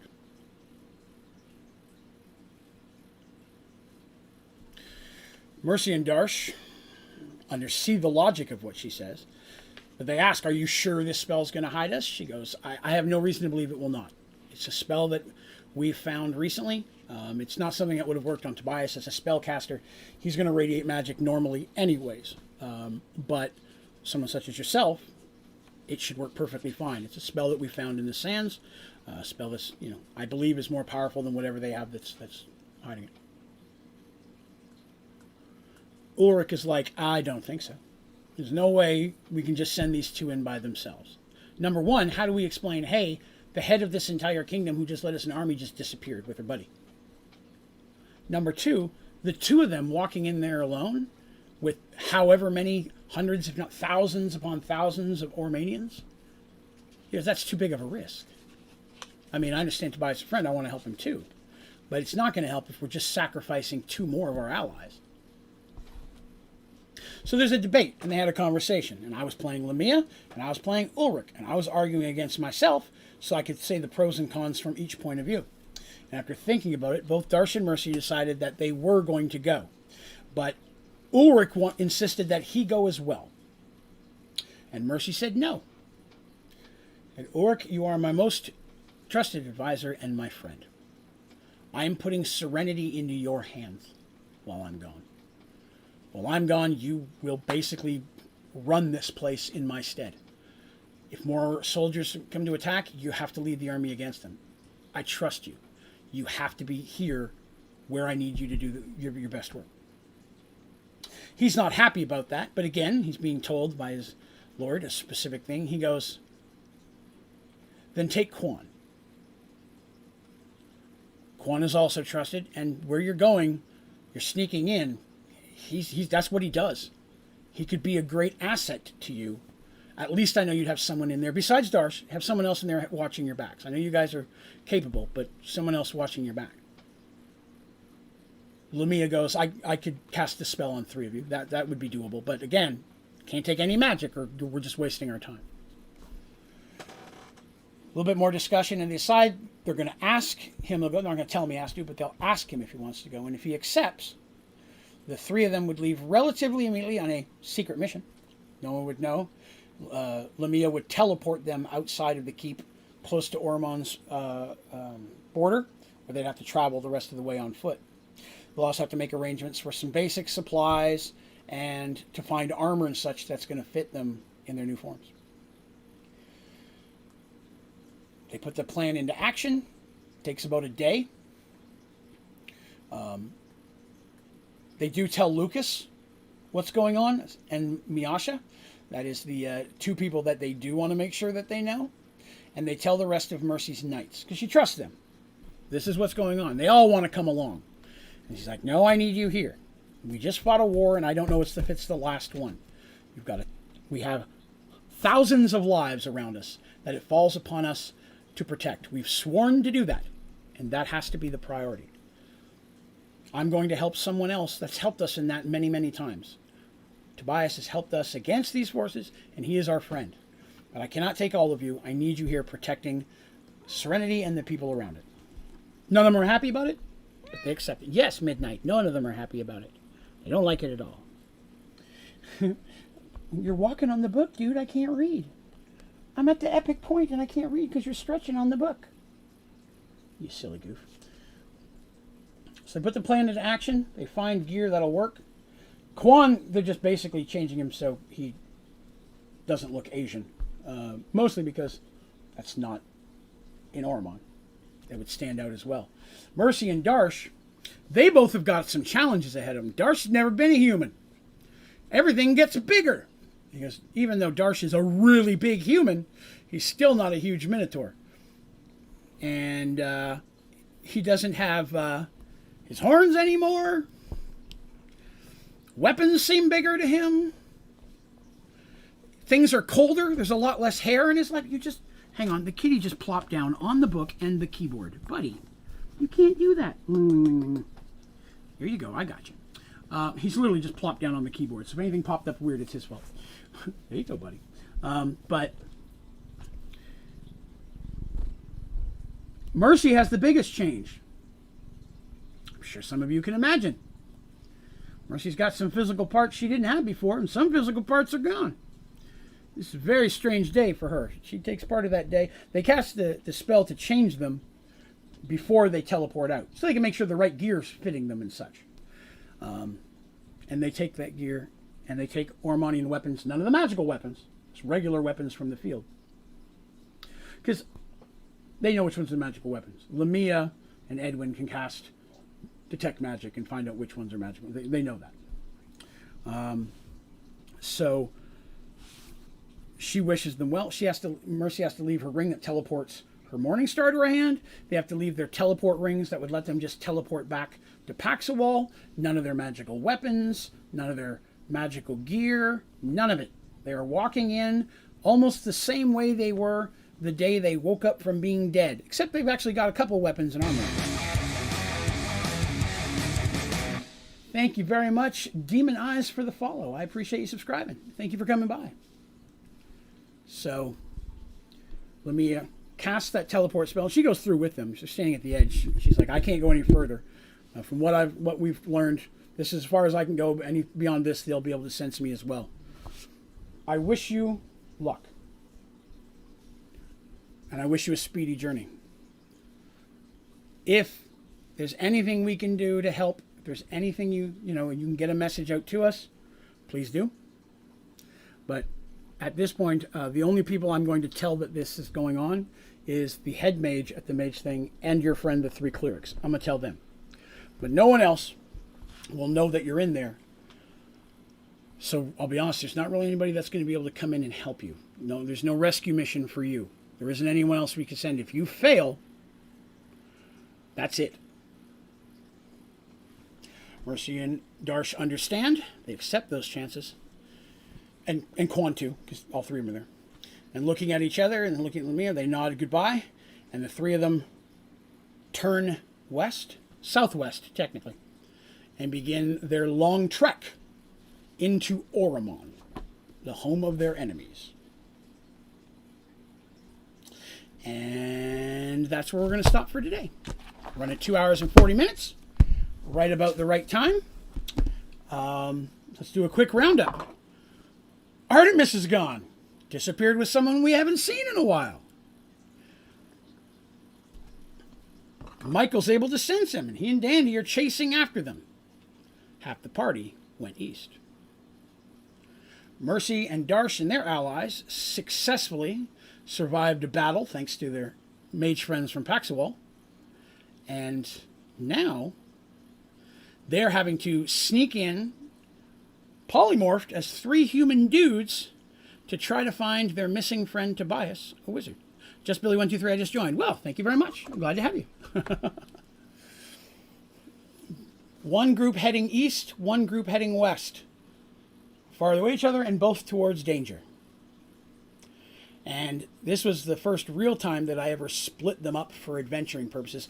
Ever since back when I had split the big group of 8 to 4, this is the first time they've had to go off and do really their own things in story. And it was kind of fun. And a lot of really big things that affect these characters, their lives, and the kingdom of Serenity and Darshtopia, which again, if you remember, that's why I call Darsh's Islands. It's not what they're called. I just like to call them Darshtopia. The entire southern kingdoms is going to be changed by what happens in these 2 separate adventures. They're on very different paths, but both of them very cool, and I look forward to telling you about those. Next Sunday at 8 p.m. Eastern, we're going to be doing an extra Mergedworlds stream. I normally do it every other Sunday, for those of you who may not have been here previously. But I'm going to do one extra one next Sunday because part of the next story happened on Halloween almost a decade ago. And I always try to make it a little Halloween themed around the holidays, so I think it'll be fun to... It'll only take part of the story night, but I'm going to bring some of the Halloween funness into next Sunday. So we'll have 3 Mergeworlds weekends in a row, and then we'll get back to the every other weekend. So that's awesome. Hopefully you guys enjoyed today's story. Hopefully you like the path I'm setting upon. The first stuff with Santriel and stuff was kind of a warm-up to get everybody back in the groove. And now they're into the big sauce. So I'm excited to get more into it, because as I mentioned, some of this stuff gets pretty important down the road. And it's fun to, at points where there's going to be days where I only tell the story of one, and then next time I may tell the story of the other. Sometimes you may see a bit of both. I did it in chunks like that, so that'd be pretty cool. Mystique says, "Night everyone, I'm going to say now because I'm falling asleep. See you tomorrow on Discord. Night Draven, tell Lady Draven hi for me." I will definitely do so. Now, quick reminder, I will not be streaming tomorrow because I have a surgery at 7 a.m. in the morning. I will hopefully be back streaming Tuesday, if not Wednesday for sure. But I should know by tomorrow night if I feel well enough to stream for Tuesday. So I'm going to do my best to get back in there, and we'll get back to some Sky Factory. But thank you all for coming by today. Appreciate that. Thank you to all of my members, especially my new ones who just joined up today. Kick ass. I appreciate you being part of that program. Again, you being a part of that program, it lets me do all this stuff and helps get the channel bigger and bigger to the point that hopefully I can do this for you guys all the time. And extra special thank you, of course, to my moderators, as always, for helping me keep this whole mess working. Thank you for the donations, for the subscribing, and for the new members. I appreciate all of you for just coming and listening to me today. Click like if you enjoyed it. Hit subscribe if you haven't already. And then visit my website, Onlydraven.com, for a link to our Discord channel, all my social medias, more information about the membership program, links to my videos, pictures of some of the Mergeworlds characters, the actors that I use to represent them. Some of you new may want to go back and see that, but a whole bunch of fun stuff as well. But we're going to call that one a day. Again, thank you all for coming. Love you all bunches, and I will chat you all very, very soon. You guys have yourself a great day.